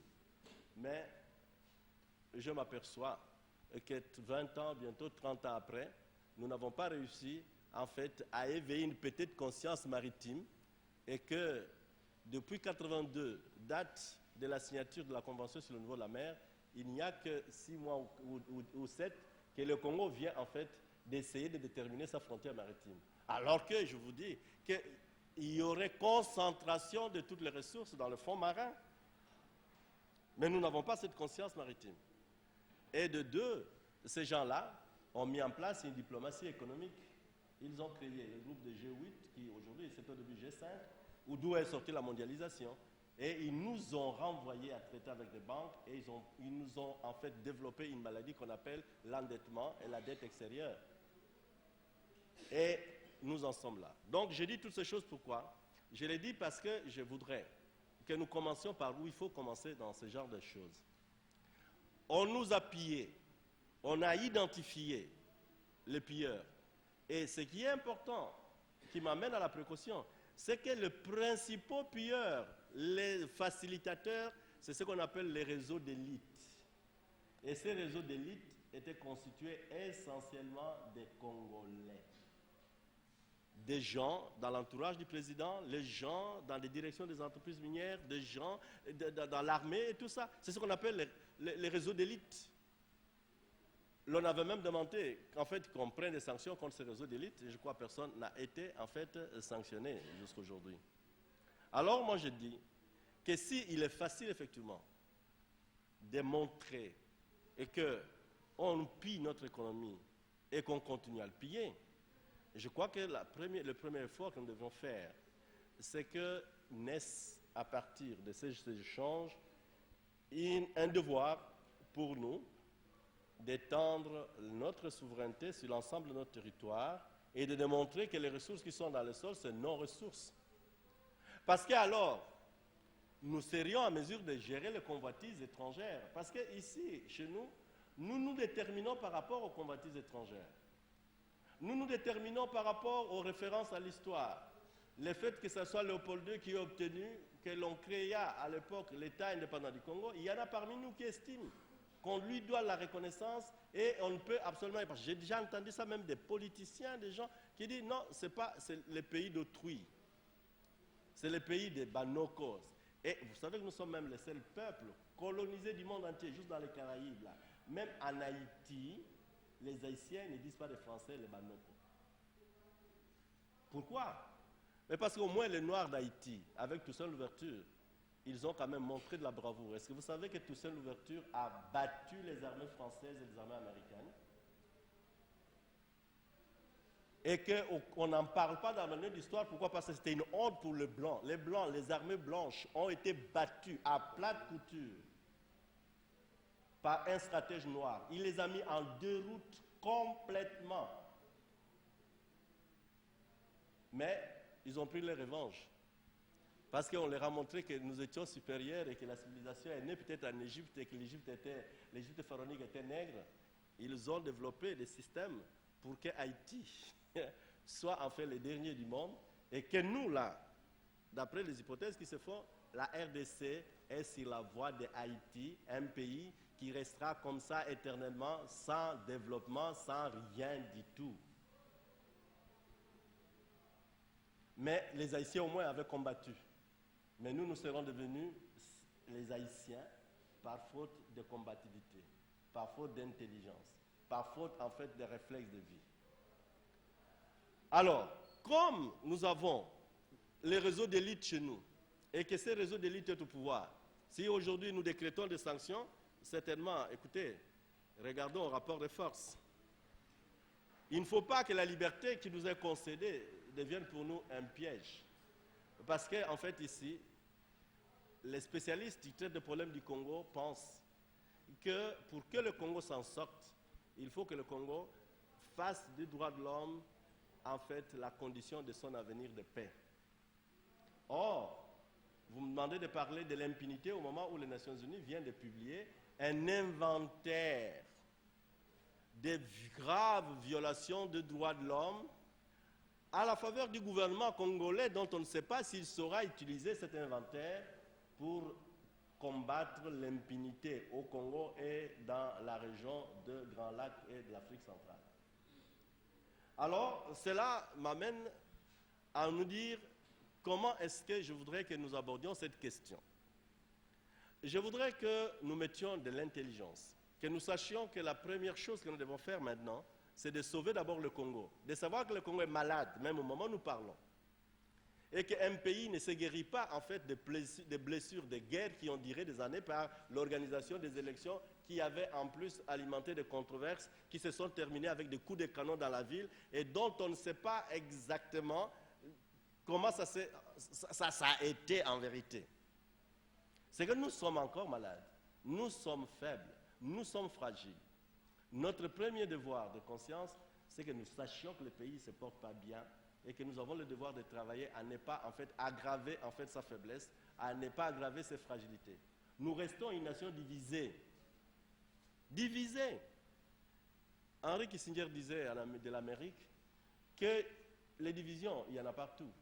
Mais qu'un pays qui a en fait des camps, des oppositions contre les majorités, les minorités contre les majorités, chacun estimant qu'il est le meilleur, l'on n'a d'avenir, l'on a de stabilité que si, en fait, l'on reconnaît que dans chaque camp, il se trouve des gens sérieux. Parce qu'à partir du moment où on sait que dans l'opposition, il y a des messieurs valables, des gens qui sont capables de gouverner ce pays, et qu'il y en a aussi dans ceux qui pensent la majorité, alors on se respecte. Or, vous savez qu'en fait, la faiblesse de notre pays, c'est que ceux qui ont le pouvoir, même quand le pouvoir leur est donné par les étrangers, ils pensent qu'ils sont les meilleurs. Alors, je dis ça pourquoi? Parce que je vous montre toujours la difficulté. Les livres ici, Noir Canada, qui parlent de pillage, de corruption, de crimes en Afrique et qui s'arrêtent sur la RDC, attribuent le pillage à l'absence de politique économique en RDC. Il n'existe pas de politique économique.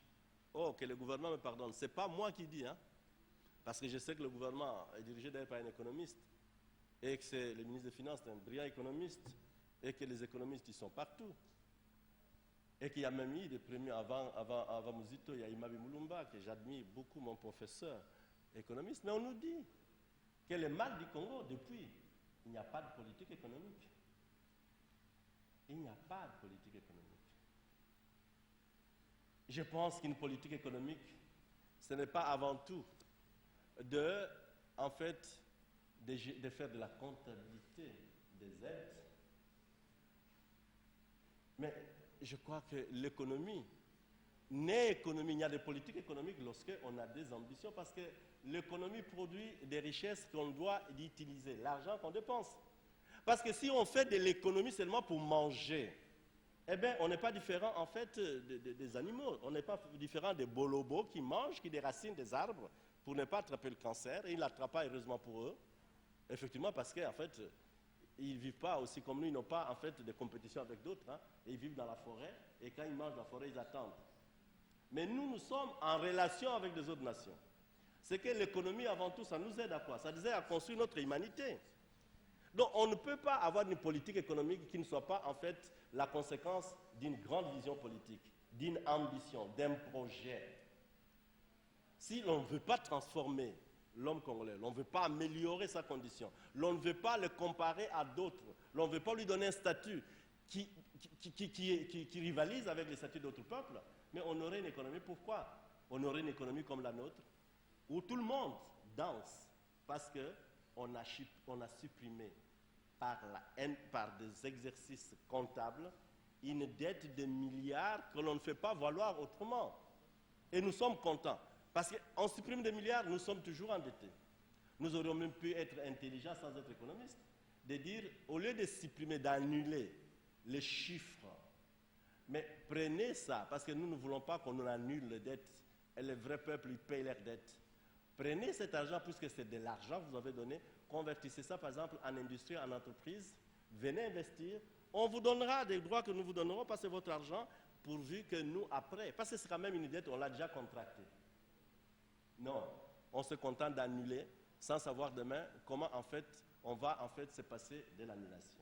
Donc le fait qu'on nous reproche de n'avoir pas eu de politique économique, parce que depuis Mobutu, disent-ils, le premier pilier, ça c'est la première chose, pas de politique économique. Deuxième chose importante que je voudrais vous signaler, allez lire ce livre, c'est pas moi, ne dites pas Biyoya a dit, je trouve ça dans le livre, c'est écrit par un Canadien, il s'appelle Alain Denault. C'est Frédéric Moulumba qui me l'a acheté, qui me l'a amené de son séjour à Paris. Deuxième chose, il est démontré dans ce livre que de Mobutu jusqu'aux élections organisées par la communauté internationale, le pouvoir, il est le pouvoir des entreprises multinationales qui les donnent à qui ils veulent. C'est écrit ici. Il démontre en fait, c'est en fait l'anglo-américain qu'on appelle l'AMIFI, l'américain canadien, qui a financé, sponsorisé en fait l'AFDEL. Et cette entreprise, c'est ce qu'on appelle First Quantum aujourd'hui, qui est en guerre avec le gouvernement. Et dans First Quantum, dans la guerre avec le gouvernement, il y a une filiale de la Banque mondiale, la Société financière internationale. C'est ce que dans ce livre on dit, que tous nos pouvoirs ne peuvent pas ne pas laisser faire le pillage, parce que ce sont des pouvoirs, moi-même qui vous parle. Si vous m'aviez connu, peut-être certains d'entre vous pas, moi on m'a connu à l'occasion de l'AFDEL. Pourquoi? C'est d'abord parce qu'à Lubumbashi, là où on a décidé de mettre fin à la guerre, New York Times, La Voix de l'Amérique m'ont accordé une interview qui a été mondialisée, mondialement publiée. La question qui m'était posée, M. Biyoya, est-ce que l'on peut compter les multinationales comme la 12e tribu d'Isaïe? Alors, vous connaissez ma réponse?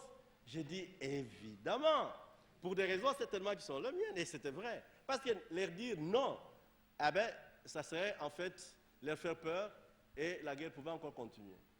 J'ai dit assurément. Et je leur ai donné l'exemple d'un film que vous connaissez bien, Les Oies sauvages, qui montre en fait comment les multinationales du cuivre ont bloqué le renversement du pouvoir par Tshombe, la prise du pouvoir par Tshombe, parce que en fait l'armée avec Mobutu ont négocié à Londres avec des multinationales du cuivre. Et même qui avaient financé Tshombe, eh bien, dès que Mobutu leur donne l'assurance, ils ont bloqué Tshombe en pleine brousse. Ces films-là, Les Oies sauvages, j'ai cité ça, ils étaient contents. Donc ils ont dit, toi tu as l'information. New York a mis à la une. La Voix de l'Amérique a diffusé mon interview pendant des semaines. Et quand j'arrivais à Kinshasa, à l'université de Kinshasa, le professeur Longanjo d'ailleurs m'appelait. Tout le monde me connaissait déjà. On discutait, mais j'ai dit ce que j'ai dit pour des raisons pas stratégiques, mais des raisons tactiques aussi à l'époque. Mais ils disent ici que c'est ça la réalité de nous. Alors voyez, on dit que nous avons un pouvoir contrôlé entièrement par les hautes finances depuis le temps de Léopold II, du reste. Si vous lisez en fait l'histoire de notre portefeuille, c'est en fait les entreprises du portefeuille, ces grandes entreprises-là, les grands groupes, Compagnie spéciale du Katanga, Compagnie nationale du Kivu, les unions minières, forts-minières et consorts là, qui ont constitué en fait un patrimoine pour l'État qui n'avait rien, qui n'avait que des terres. Mobutu a eu en fait la loi Bakajika, mais Mobutu n'a pas développé l'industrie. Il avait un projet en fait de grande sidérurgie avec Sosidaire, mais on ne sait pas où c'est allé, ça tourne court. Il n'a même pas su en fait, il n'a même pas su utiliser par exemple les usines Panda à Lubumbashi, qui avait déjà pendant la sécession montré de la capacité d'amorcer un essor industriel. Mais les régimes qui sont venus après Mobutu, après bien sûr le temps de Mouzé Lavdel, surtout les régimes actuels, nous avons, vous savez, vous connaissez sa doctrine économique, un libéralisme sans capitaliste. Nous n'avons pas d'entreprise, nous n'avons même pas de capitaine d'industrie, mais nous avons opté pour le libéralisme. Et notre libéralisme, c'est le libéralisme au profit des multinationales. Nous venons d'adhérer à l'OADA. Je venais de me battre avec des ministres en présence de mon ami il y a 2 jours, ici, à même ligne. Ministre de Justice, ministre de Plan, les gens du PNUD, Université Dauphine de Paris, Université de Kinshasa, tout le monde. Le président a dit, amélioration tellement d'affaires, nous adhérons à l'OADA. L'OADA, ce sont des normes. Les normes au profit de quelles entreprises? Ce n'est pas au profit des entreprises sénégalaises, c'est au profit des entreprises françaises. Entre-temps, vous êtes SADC, où le capitalisme sud-africain domine sur vous, où les entreprises sud-africaines, en fait, gagnent de l'espace, mais vous ne savez pas, pareillement, aller profiter aussi, en fait, de l'Afrique du Sud. Alors, notre libéralisme, il rime à quoi? Ou avec quoi? Donc, vous voyez encore une fois de plus, le pillage. Et vous allez me demander comment ça entretient l'impunité. Ça entretient l'impunité parce que nous avons des options économiques et politiques irresponsables qui nous embarrassent. Vous allez condamner les gens qui viennent piller. Les entreprises multinationales qui viennent du Nord sont soumises à une éthique d'entrepreneuriat. L'éthique développée par l'OCDE, l'Organisation pour la coopération et le développement économique. Mais quand ces entreprises viennent ici, nous ne connaissons pas en fait l'OCDE. Il n'y a aucune instance chez nous qui cherche en fait à faire observer ces législations. Nous avons le copyright envoyé par la Banque mondiale pour développer la compétitivité des entreprises, mais depuis que le copyright est là et qu'il a englouti des millions qui viennent de la Banque mondiale, on n'a pas une entreprise. Alors, je voudrais, pour me résumer, dire que la meilleure des façons de traiter ce dossier pour en fait réconforter les organisateurs, c'est de nous inscrire effectivement dans les tendances actuelles des relations internationales. Nous sommes aujourd'hui dans une phase du monde où c'est l'économie qui en fait gouverne. Nous sommes dans la phase qu'on appelle la géoéconomie. Dans cette phase de géoéconomie, les États sont un peu en retrait et chaque État en fait travaille avec des entreprises. Il y a principalement en fait 2 réflexes. Il y a ce qu'on appelle le patriotisme économique. Et c'est la France qui l'a développé avec M. Sarkozy. Les investisseurs étrangers, c'est vrai, ça doit venir, mais l'étranger ne peut pas acquérir en fait une entreprise qui détient par exemple les savoirs, les secrets de production. On peut acquérir certaines branches d'une entreprise. Chaque pays veut développer une entreprise dans laquelle il devient en fait le leader dans le monde. Ce qu'on appelle les entreprises flairons. C'est ainsi que vous avez appris que la France a refusé de vendre Arcelor à Métal à une certaine époque. Aux États-Unis d'Amérique, sous Bill Clinton, et ça n'a pas changé aujourd'hui, on a institué un comité national de contrôle des investissements étrangers.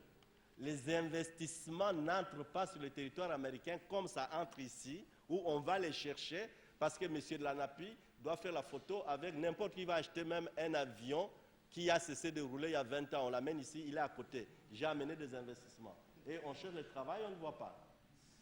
Aux États-Unis, on cible et on poursuit des entreprises qui traitent avec des États voyous. C'est-à-dire qu'on a développé la capacité de sanctionner aussi des entreprises. Donc nous, on ne peut pas être le seul pays qui devient le dépotoir et des vieux avions, des vieux camions et finalement aussi de tous les bandits du monde entier. Nous devons pouvoir développer la capacité, en fait, de contrôler. Et comme l'État, comme le gouvernement, si ce que ce livre dit est vrai, que nos gouvernements ne sont pas capables de refuser, de mettre fin au pillage parce qu'ils vivent essentiellement, en fait, de bons de trésors qui sont tirés sur des banques d'ailleurs, mais il faudrait que la population alors s'organise. Il faut que dans les universités, que les jeunes commencent, en fait, à se convaincre si, effectivement, dans ce que nous faisons aujourd'hui, il y a de l'espoir pour eux. Parce que je ne peux pas comprendre, parce que l'avenir, on dit, c'est la jeunesse. Mais la jeunesse, ils sont PPRD, ils sont MLC, vous êtes partout. Sans même vous interroger si ce que ces gens-là font, ça peut vous donner de l'avenir. Mais parce que si vous ne trouvez pas votre avenir là-bas, mais restez dans le comité des étudiants. Comme ça, vous devenez une force de pression, comme c'était autrefois. Comme ça, au moins, vous avez la lucidité pour, en fait, devenir un autre avenir. Je dirais même la société civile, surtout la nouvelle société civile. Il ne faut pas vous mettre à exécuter les agendas des gouvernements dont les multinationales nous ont exploités, parce que dans les pillages du Congo, et gouvernement et entreprise, et ce livre le dit, on condamne le gouvernement canadien qui soutient les multinationales canadiennes. Alors attention, n'allez pas en fait faire comme, je ne sais pas qui, celui que la petite souris vient ronger les talons et qui soufflette. Et, alors, ne nous trompons pas d'ennemis. Si nous avons pour ennemi le monde entier, je ne dis pas que nous ferons la guerre au monde entier parce qu'ils sont forts, mais il faudrait que nous recourions à d'autres ressources. Ça ne sera pas la première fois qu'un pays a tout perdu. Dans l'histoire d'Israël, il y a eu des déportations. C'est-à-dire, si Israël, prenons, si c'était le Congo, il est arrivé le moment où tous les Congolais ont été amenés ailleurs et les Congolais restaient à la merci des autres. Mais Israël n'a pas disparu. Pourquoi? Parce qu'Israël a compté sur une ressource humaine. Et ces ressources humaines étaient parfois des femmes, belles femmes. Souvenez-vous d'Esther, qui a sauvé de la mort Israël, tous les Juifs, dans le pays des Souzes. Souvenez-vous d'une femme qu'on appelait Delilah, une belle femme, qui a sauvé les Philistins, en fait, de la domination de M. Samson. Par sa beauté, elle a percé le mystère de la puissance qui faisait que son peuple soit asservi. Et on a renversé la situation. C'est que chacun de nous, là, doit se considérer d'abord comme une ressource. Parce que je crois qu'il y a de meilleures ressources que l'homme. Le vrai problème, c'est que si nous sommes manipulables, si les gens entrent chez nous et sortent et disposent de nos ressources sans nous, c'est parce qu'en fait, nous n'avons pas jusqu'ici assumé notre qualité d'homme, dont l'enjeu, c'est notre humanité. Mais dites-moi quelle est la ressource, en fait, qui a de la valeur chez nous. La Monique, ici, là, eh bien, se tape nos filles simplement parce qu'elles ne coûtent rien. Donc, c'est du pillage aussi là-bas. Nos professeurs, on vous l'a dit, ils veulent vite aller pour ne pas mourir. C'est que ce qu'il va donner, ça ne va pas rapporter. C'est du pillage. Nous sommes tous pillés. On a déjà pillé nos ressources culturelles. On pille nos ressources humaines. Mais on nous a pillé, on nous pille tout. Mais, j'ai dit, moi, je suis de ceux qui espèrent. Il y a de l'avenir. Pourquoi? Et je vais terminer par là. Aujourd'hui, il y a intérêt à discuter de ces problèmes parce qu'il y a une thèse que moi je partage qui enseigne que s'il est vrai que tous les pays travaillent à avoir une croissance, à avoir le développement, il n'est pas évident que tous les pays arriveront à se développer. Pourquoi? Parce que le développement n'est pas simplement une affaire de statistiques. Le développement, c'est avant tout une question de caractère national. C'est la question d'un génie propre. Pourquoi? Parce que si tous nous sommes venus du jardin d'Éden, les voies de retour au jardin sont diversifiées. On ne retourne pas au jardin par la même voie. Et je crois qu'un peuple ne se développe que lorsqu'il a trouvé sa propre voie. Les drames pour le Congo, pour l'enseignement congolais, pour la politique congolaise, c'est que nous croyons que le monde nous aime tellement, nous sommes les nombrils du monde, que le monde veut que nous soyons développés. Or, le monde ne veut pas notre développement. Pourquoi? Parce que le monde remarque que les Congolais sont des génies. En 60, ils n'avaient pas fait l'université, ils ne connaissaient rien des négociations, ils ne connaissaient rien du monde. On les amène en Belgique pour l'indépendance. Eh bien, ces jeunes gens qui n'avaient pas 40 ans ont pu, en fait, étonner même les Belges. Ils se sont mis d'accord pour qu'aucun d'eux ne manque au rendez-vous. Et dès qu'on s'est aperçu que ces gens ont une adaptabilité très facile et ils n'ont pas besoin de longs apprentissages pour en fait découvrir, eh bien, on a mis en place des batteries pour nous diviser jusqu'à aujourd'hui. Je pense vous avoir dit qu'un pays dont l'armée n'appartient pas à la nation, un pays qui a une armée de 200 000 personnes, mais qui est un pays impuissant et qui n'a pas de défense, je crois qu'une telle armée devrait nous obliger à nous interroger, parce que l'armée, elle vit avec les contributions des populations. L'armée, on ne doit pas l'utiliser simplement pour aller faire la guerre, pour aller tuer ceux qui nous ont en fait fait la guerre. C'est pour protéger le territoire et protéger surtout les sites miniers. Nous sommes en fait sans stratégie de protection de nos sites miniers. Vous allez à Walikale, que l'on appelle le coffre-fort de la République aujourd'hui. Vous y trouvez tout le monde. Vous trouvez le Wandais, vous trouvez tout le monde dans un désordre en fait qui est plus que l'enfer. Parce qu'au moins à l'enfer, on crée encore le feu. Là, on ne crée rien. Il n'y a rien. Et vous pouvez circuler partout. Donc, première chose, comment protéger nos sites? Comment, en fait, travailler d'abord pour la dignité de l'homme? Les droits de l'homme, là, ce n'est pas, en fait, une chose pour l'étranger. C'est d'abord pour nous-mêmes. Parce que notre réconciliation, notre vivre ensemble, prend de l'importance et devient en fait un moyen de notre défense lorsque effectivement nous accordons de l'importance en fait à la dignité humaine.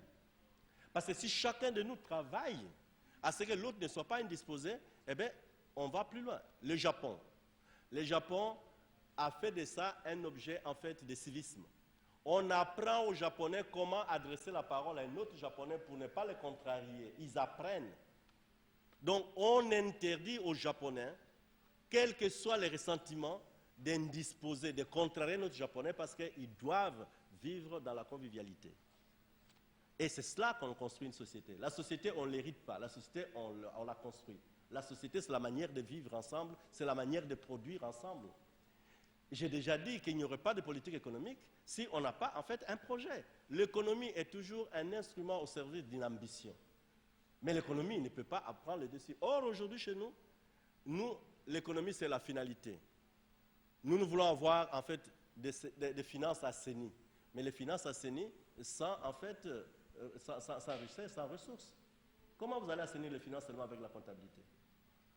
Comment vous pouvez, comme ça, là, dire, on vous dit, vous êtes dans la DCRP, réduction de la pauvreté, sans capacité de créer des entreprises. Vous allez atteindre la croissance comment? Comment vous allez laisser les Japonais, les Chinois et les Américains s'affronter sur leur propre territoire quand vous-même, vous n'êtes pas en mesure, en fait, de le protéger? Pourquoi ils doivent venir se battre chez vous alors qu'ils ont l'espace pour se battre chez eux? Pourquoi ils ne se battraient pas chez eux? J'ai vu un tableau publié par le Potentiel. Parmi les 14 minéraux qui feraient en fait la géopolitique du monde aujourd'hui, il n'y a qu'un seul minerai pour la RDC. Mais il y en a près une dizaine pour la Chine. Mais vous entendez qu'on a occupé encore la Chine? On avait autrefois occupé la Chine quand elle était faible. Et la Chine a compris qu'une nation ne se développe pas quand elle n'a pas encore trouvé le voie de rejeter l'humiliation. Un peuple habitué à vivre humilié, c'est un peuple qui est condamné. Et je crois que c'est cela le problème chez nous. Les pillages, on nous pille. Pourquoi? Parce qu'on ne nous considère pas comme des propriétaires. Pourquoi? Parce qu'on nous a soumis, nous sommes un peuple humilié. Et nous avons fini par oublier même l'humiliation, c'est quoi? C'est quand nous sommes humiliés, quand nous sommes commandés par tout le monde, que nous sommes fiers. Et il n'y a personne qui refuse ça. Je ne voudrais pas appeler à la constitution de brigades de civisme pour que, en fait, la population surveille quand même ses dirigeants. Parce que nos chefs sont tellement libres qu'ils peuvent prendre n'importe quel engagement. Et nous n'avons même pas le temps de discuter. Il n'y a pas de raison de créer des partis politiques qui ne contrôlent absolument rien, qui ne discutent pas de l'avenir du pays, qui ne discutent pas des ressources. Aucun parti politique, y compris le PPRD qui domine. Les gens se disputent la candidature du président Kabila, mais les gens ne se disputent même pas, en fait, l'avenir du pays. Vous voyez que si vous me laissez parler, j'en ai beaucoup à dire. Je préfère m'arrêter là.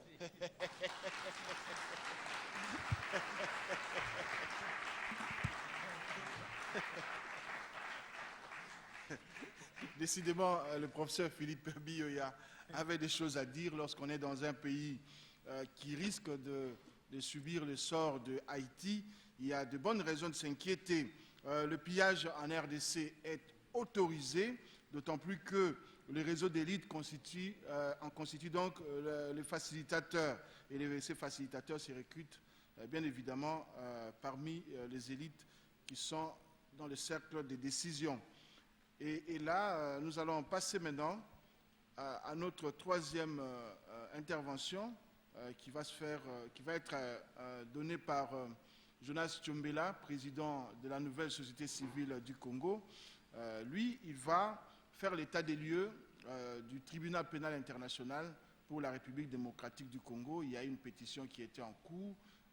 Je crois qu'avec le mapping report des Nations Unies qui va sortir, c'est de l'eau au moulin de la société civile, de la nouvelle société civile du Congo, que tous voudraient qu'elle reste apolitique et proche de la population. Avant toute chose, je vous demande seulement que nous mettions debout pour une minute de silence, parce que je vais parler des morts.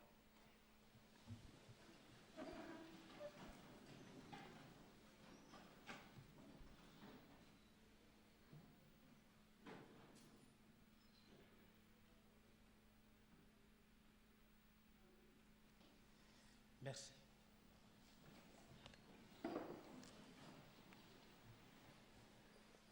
Tout de suite, il y a une publicité là qui passe à la télévision. C'est un peu de la blague là. Il dit, au Fongolinga mémoire, hein, vous entendez ça de temps en temps à la télévision. J'ai l'impression que le professeur, les deux éminents professeurs, Fongolinga sur mémoire. Et là, c'est très intéressant. Vous avez compris l'enjeu de toute la question. Et je vais parler de la TPI, du tribunal pénal international sur la RDC. Là, nous en sommes avec notre lutte parce que nous le réclamons et nous le réclamons toujours. Nous avons entendu dans le média, dans les milieux officiels, on nous a dit que cette démarche était suffisamment dépassée. Tout le monde, vous savez à qui je fais allusion. J'ai entendu encore, il y a quelques jours, un officiel, aussi dans le média, en train de nous dire, avec le dernier rapport des Nations Unies, qui sera publié bientôt, et il va nous dire encore que non, voilà, ça ne sert à rien de susciter ce tel type de questions, parce que nous sommes déjà réconciliés avec les pays voisins, parce que c'est nous ramener à la guerre, et ça risque de nous créer encore d'autres problèmes. Alors, moi, je me suis dit tout de suite, il y a un problème. Ou il comprend ce qu'il recherche, ou il comprend pourquoi il est là, ou bien il ne sait pas pourquoi il est là. Parce que la question qui se pose ici, nous, à la nouvelle société civile congolaise, nous sommes engagés sur cette question de la lutte contre l'impunité. Nous venons de comprendre tout à l'heure, d'ailleurs, que ce n'était pas une guerre des Tutsis, ou bien des Ougandais, ou des Angolais, ou des Zimbabwéens, mais finalement, c'était la guerre de nos richesses, avec comme conséquence 5 millions de morts. Donc c'est énorme. C'est la guerre de nos richesses. Et cette guerre qui nous a été... Maintenant, c'est reconnu que nous avons été agressés. Il y a un bout de temps, les Nations Unies ne pouvaient plus accepter cela. Vous pouvez dire que non, ce n'est pas la guerre d'agression, c'était ceci.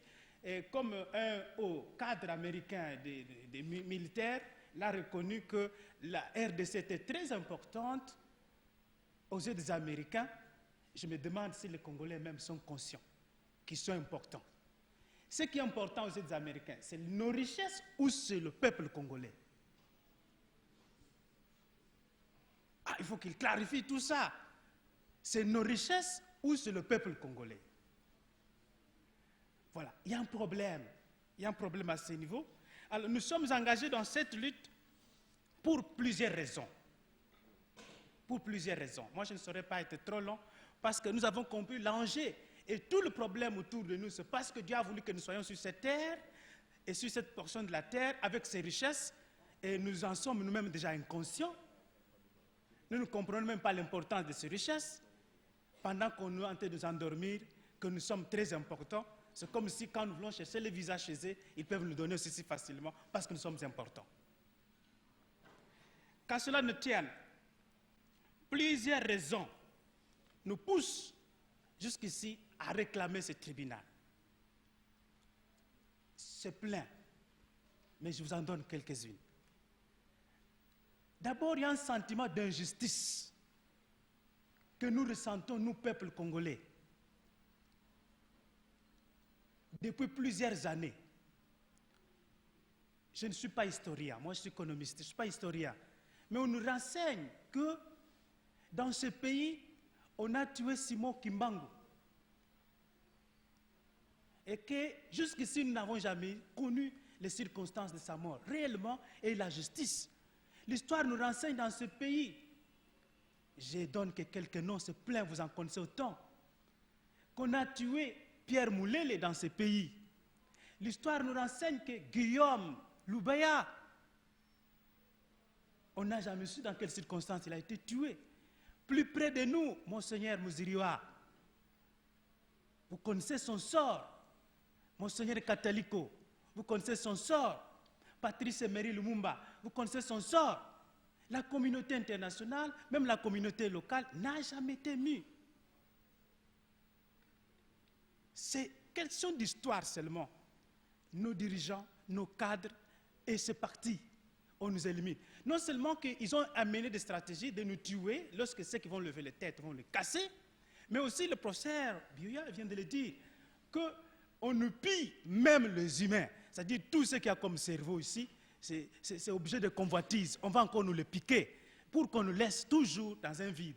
Et les Congolais ne s'intéressent pas à ce genre de choses. Il y a un sentiment d'injustice qu'on sent. C'est comme si et la communauté locale et la communauté internationale ne s'intéressent pas à la justice de son pays. Ce sentiment-là, nous ressentons même dans l'histoire, lorsqu'on observe l'histoire.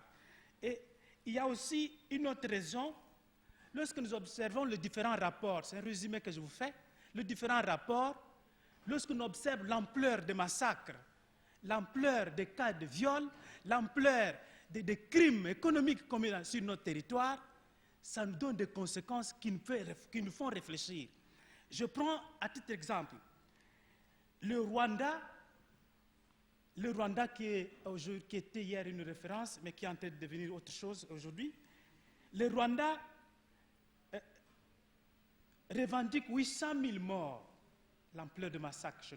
Le Rwanda revendique 800 000 morts. La Yougoslavie, 400 000 morts. La Sierra Leone, 200 000 morts. Le Liban, 7 morts. La RDC, les chiffres sont encore à annonce d'ailleurs, 5,4 millions de morts. Selon le calcul suivant, nous pouvons faire un petit calcul là. Lorsqu'on additionne 400 000 morts, 800 000 morts, 200 000 morts, 7 morts, 5 millions de morts, nous sommes à 6 400 000 morts. Si on peut réduire ces chiffres-là à une valeur relative, soit 6 400 000 morts, on peut prendre ça comme 100%. Et lorsqu'on observe en termes de pourcentage, l'ex-Yougoslavie a 6,25%, le Rwanda 12,5%, la Sierra Leone 3,125%, le Liban 0,001% et la RDC 78,1%. Jusqu'ici, ça n'agite personne. Nous battons le record, mais nous sommes aussi le pays qui est à la quai, le dernier. Nous battons le record. En comparant ce chiffre, nous nous interrogeons si nous sommes en droit de réclamer ce tribunal sur notre territoire. Tous ces pays ont obtenu cette instance. Tous ces pays que je venais de citer là ont obtenu cette instance. Et ça fait même un objet de marchandage pour tous ces pays. La RDC continue d'attendre. Lorsqu'on observe dans nos milieux officiels, on nous raconte que non, c'est une démarche dépassée. Je vous dis, on se demande, elle a été dépassée à quel moment et qu'est-ce que nous avions fait cela. Et nous, à la nouvelle société civile, nous avons pris conscience, parce que c'est une lutte. Nous avons vu qu'ici, il y a d'abord le sentiment d'injustice, l'ampleur des massacres, mais une troisième raison, c'est une des résolutions du dialogue intercongolais, où la nouvelle société civile n'a pas été participante. Ça n'a pas été nous qui étions au dialogue, c'est la grande communauté congolaise qui s'est retrouvée là-bas pour prendre une résolution. Cette résolution demande au gouvernement 1+4 d'introduire une requête au niveau des Nations Unies pour obtenir cette instance, pour juger les gens qui se seront compromis dans cette aventure de tuer les gens. 1+4 Nous l'avons vécu tous ici. Personne ne s'est intéressé à cette résolution. Mais il y a d'autres résolutions qui sont créées. C'était les résolutions de partage du pouvoir. C'était le plus important des résolutions. Ils se sont partagés le pouvoir et ils ont oublié cette dimension des choses. Réclamer la justice pour des milliers de morts. Ces morts, ils sont tombés non pas parce qu'ils voulaient la mort, mais parce qu'il y a ces multinationales qui nous pillent, qui ont compris qu'au Congo, eux-mêmes ils ne comprennent pas l'enjeu des choses et que nous pouvons aller supprimer des vies de gens pourvu que nous, on accède à ce que nous recherchons pour leurs propres économies. Alors, les Congolais ont pris conscience au dialogue, mais curieusement, personne ne s'intéresse à cette démarche. C'est une des raisons qui pousse, parce que c'est une résolution, elle doit être appliquée. Autre raison qui nous pousse toujours à réclamer ces tribunaux dans notre pays, c'est l'absence d'un cadre juridique couvrant la période avant le 1er juillet 2002. Vous savez, la Cour pénale internationale, le statut de Rome est entré en vigueur à cette date-là. Mais cette Cour ne peut réprimer que ce qui s'est passé après. Ce qui s'est passé avant, c'est très difficile parce que cette période-là n'est pas couverte par un cadre juridique. Il n'y a pas un cadre juridique qui peut faire cette question. Quand j'ai posé cette question à un cadre de notre gouvernement, on nous a dit que non, nos tribunaux, il y a quand même une partie, nos tribunaux peuvent une fois activer certains mécanismes pour quand même réprimer certains faits qui ont été commis avant cette période. Et plus loin, je l'ai appris du ministre de la Justice qu'il y a même un mécanisme qui est mis sur pied au niveau de notre gouvernement où ils veulent mettre des chambres spéciales qui vont s'occuper de cette question. C'est maintenant d'ailleurs qu'ils viennent d'évoquer cette question. Mais pendant le 1+4, à cause de la pression que nous sommes en train de mener sur notre gouvernement pour réclamer cette instance dans notre pays. Alors, ils disent qu'il veut qu'il y ait des chambres spéciales. Question. Déjà, les cours et tribunaux qui existent au pays, est-ce qu'ils sont capables d'abord, ils ont de l'argent, et c'est ces personnels qui travaillent dedans, est-ce qu'on le paye? Est-ce qu'il y a des cadres vraiment qui sont qualifiés pour suivre de telles enquêtes, aller jusqu'au-delà? C'est très difficile, il y a un problème. Ce qui s'est passé au Congo n'est pas seulement l'affaire des Congolais. Même si ces chambres spéciales sont à compétence universelle, on se demande ce qui s'est passé au Sénégal avec la Belgique. Est-ce que Hissène Habré est extradé? Si déjà le Sénégal n'arrive pas à le faire, et le Congo, dont on décrit des faits comme ça, vous estimez que le Congo peut faire quelque chose? Non. Tout ce qui s'est passé dans notre pays, la communauté internationale était impliquée à travers les multinationales, à travers les multiples armées qui sont arrivées sur notre territoire. Donc cette question intéresse aussi la communauté internationale. D'où cette instance est le bienvenu dans notre pays. Mais on nous dit non, on ne peut pas. On nous a parlé qu'il faut brader la souveraineté nationale. Oui, mais qu'on nous montre les contenus réels et quels sont les moyens qu'ils vont mettre sur pied pour mettre à la disposition de ces chambres spéciales pour mener des enquêtes. Si déjà tout ce que nous discutons ici est fait sur base des enquêtes des autres. Tout ce que nous discutons, c'est sur base des enquêtes des autres. Nous-mêmes, nous sommes inconscients. Quels moyens vont mettre à nos dispositions pour que nous puissions un jour aboutir quand même à une justice? Il n'y a pas la paix sans justice. Si nous menons cette lutte, ce n'est pas parce que nous voyons tel ou tel autre, mais nous voyons la dimension de la lutte contre l'impunité. Pour que plus jamais dans notre société, de tels événements ne se répètent. On tue impunément les gens. Le professeur l'a dit tout à l'heure, Kawalikal, c'est la jungle. C'est mieux encore qu'en enfer parce que le fait la loi, il l'a dit tout à l'heure. Mais là, c'est le sauve-occupé. Donc, c'est une des raisons, c'est l'une des résolutions du dialogue intercongolais. Ce n'est pas nous qui avons inventé cela. C'est la volonté de ceux qui étaient à Sun City. Troisième raison, j'ai évoqué le cadre juridique, mais aussi il y a le témoignage des autres. Curieusement, ces autres-là, ce n'est pas même des Congolais. En plus, je crois que le journal Le Potentiel a publié largement la lettre sur le rabbin. Il s'intéresse au sort des Congolais, mais les Congolais même ne s'intéressent pas. Ils ont écrit à leur parti politique quand ils étaient en campagne électorale pour qu'ils mettent dans leurs agendas cette question des milliers de morts qui tombent au Congo. Mais on se demande si au Congo il n'y a pas de parti politique. Nous nous demandons s'il n'y a pas de parti politique, s'il n'y a pas de leader politique. Mais ils vont régner sur qui? Mais leurs électeurs, on est en train de les exterminer.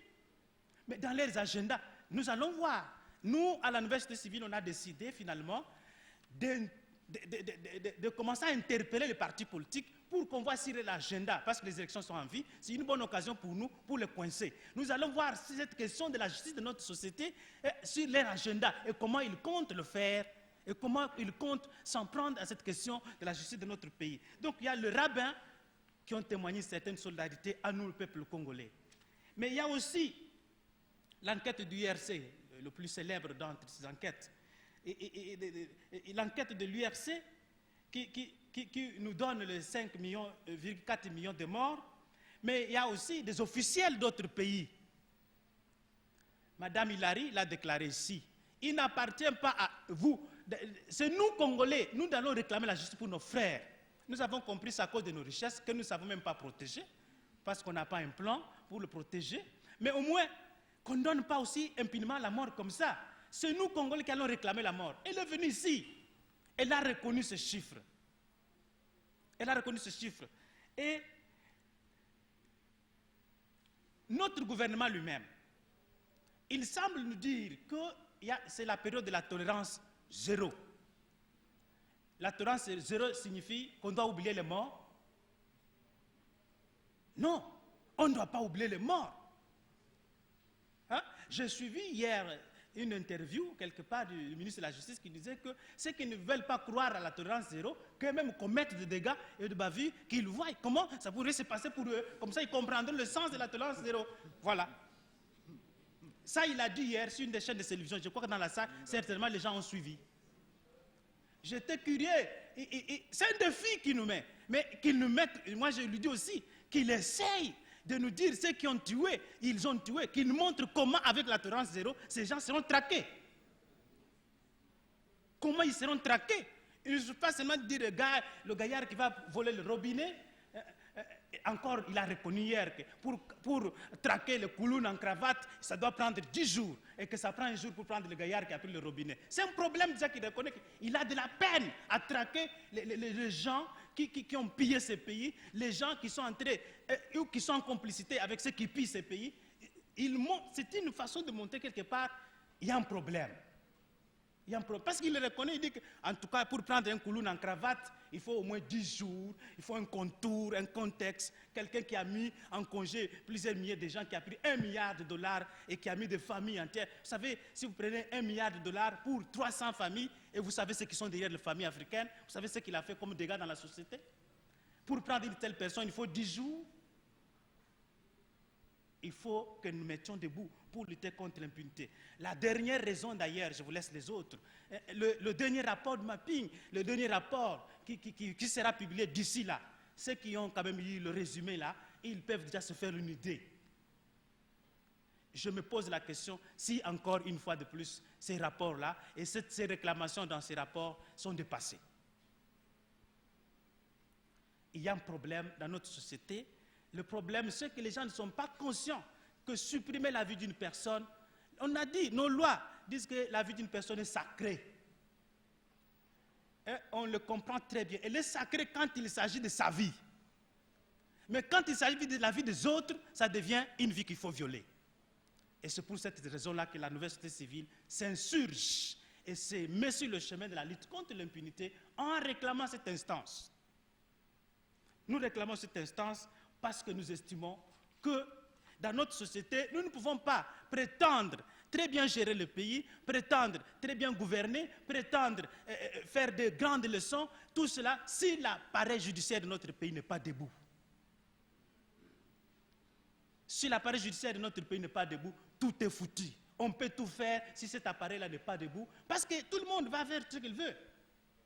C'est la jungle. Nous estimons que la soupape de sécurité pour nous, c'est l'appareil judiciaire. Et que cet appareil judiciaire mérite quand même. On nous a dit encore une fois que le budget qui était alloué à ce secteur n'était pas très intéressant. Si le Parlement ne pouvait pas allouer un budget très intéressant, mais ce budget-là se discute au niveau du gouvernement. Au niveau du gouvernement. Qu'est-ce qui empêche le gouvernement d'abord de proposer quand même un montant qu'il faut pour que cet appareil puisse se tenir debout? Donc il ne faut pas qu'on jette la pierre sur les parlementaires, parce que ceux qui conçoivent déjà, le conçoivent dans le sens de torpiller les choses. Là, jusqu'ici, nous sommes en train de avoir affaire à la justice où des forts et des faibles, des riches et des pauvres. Et cette justice-là n'a pas sa place dans notre société. Ça, n'attendez pas que des petites conférences comme ça. C'est la population congolaise qui doit prendre conscience du rôle important qu'il doit jouer dans le changement qu'il veut pour sa société. C'est la population congolaise qui doit comprendre ça. Le grand problème et la grande barrière, c'est la peur. La peur, c'est notre grand ennemi. C'est la peur.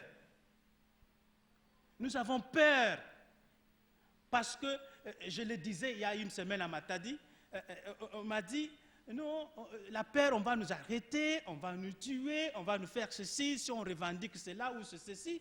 Mais ces gens qui sont au gouvernement, en commençant de la présidence, dans le Parlement, c'est nos travailleurs. C'est nos travailleurs. Nous les avons engagés. C'est avec notre argent qu'ils sont payés. C'est avec notre argent qu'ils circulent. Nous avons intérêt de les contrôler. Est-ce que vous êtes conscient que nous avons intérêt de le contrôler et que c'est nous qui le payons avec l'argent que nous payons chaque mois? Ils nous demandent de faire le fiscalisme, le civisme fiscal. Mais il n'est bon que pour ceux qui donnent, il n'est pas aussi bon pour ceux qui gèrent. Ceux qui gèrent aussi, il faut qu'ils fassent aussi preuve de ce civisme-là. Il n'est toujours pas bon pour ceux qui donnent, mais aussi ceux qui gèrent. Donc, nous devons prendre notre rôle de contrôleur de ce que nous avons placé. C'est nos travailleurs, ils sont là pour nos bien-être. Comme ils tentent d'aller dans la direction qui n'est pas la direction souhaitée par le peuple, nous avons intérêt de nous lever. Et la Constitution de notre pays nous donne cette voie-là. Et c'est sur cette voie-là que la nouvelle société civile inscrit sa démarche de réclamation du tribunal pénal international. Jusqu'ici, la pétition est tentée de circuler. Et nous allons continuer à le faire circuler pour des raisons d'abord pédagogiques. Nous sommes déjà à au moins 60 000 signatures. Et nous sommes en train de travailler là-dessus. Nous estimons que les Congolais doivent prendre conscience de cette question. Le massacre de Kassiki, il y a plein de choses qui sont déroulées dans notre pays. Si nous ne nous levons pas, quelqu'un d'autre ne pourra pas le faire à notre place. Si nous ne nous levons pas, et qu'un ami me disait, et c'est par là que je vais terminer mes propos, un ami me disait ceci, me disait que si vous ne faites rien, ce n'est pas grave, le monde ne va pas s'arrêter parce que vous n'avez rien fait. Le monde va continuer. Mais de toute manière, quelqu'un d'autre se lèvera et fera quelque chose. Et s'il le fait, il ne le fera pas en ta faveur. Prenons conscience de réclamer la justice pour nos milliers de morts qui sont tombés. Je vous remercie.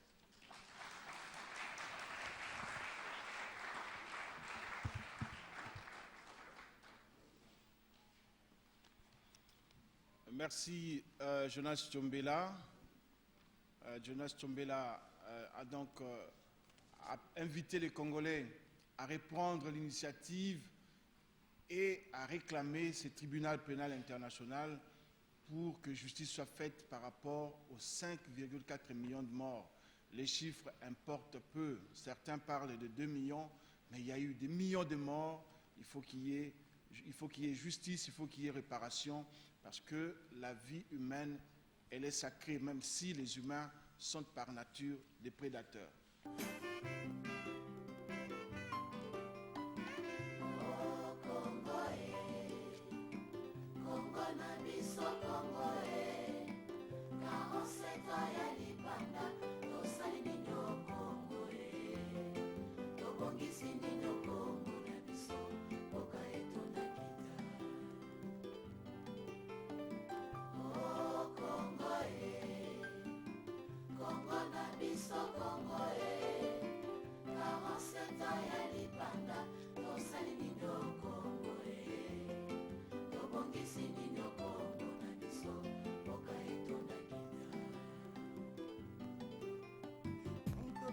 Indépendance chacha na 60 sima ya mwa ntango esengo ekomi mawa bitumba kosana kokabani ekoti mboka manduki mpe ezwi esika ya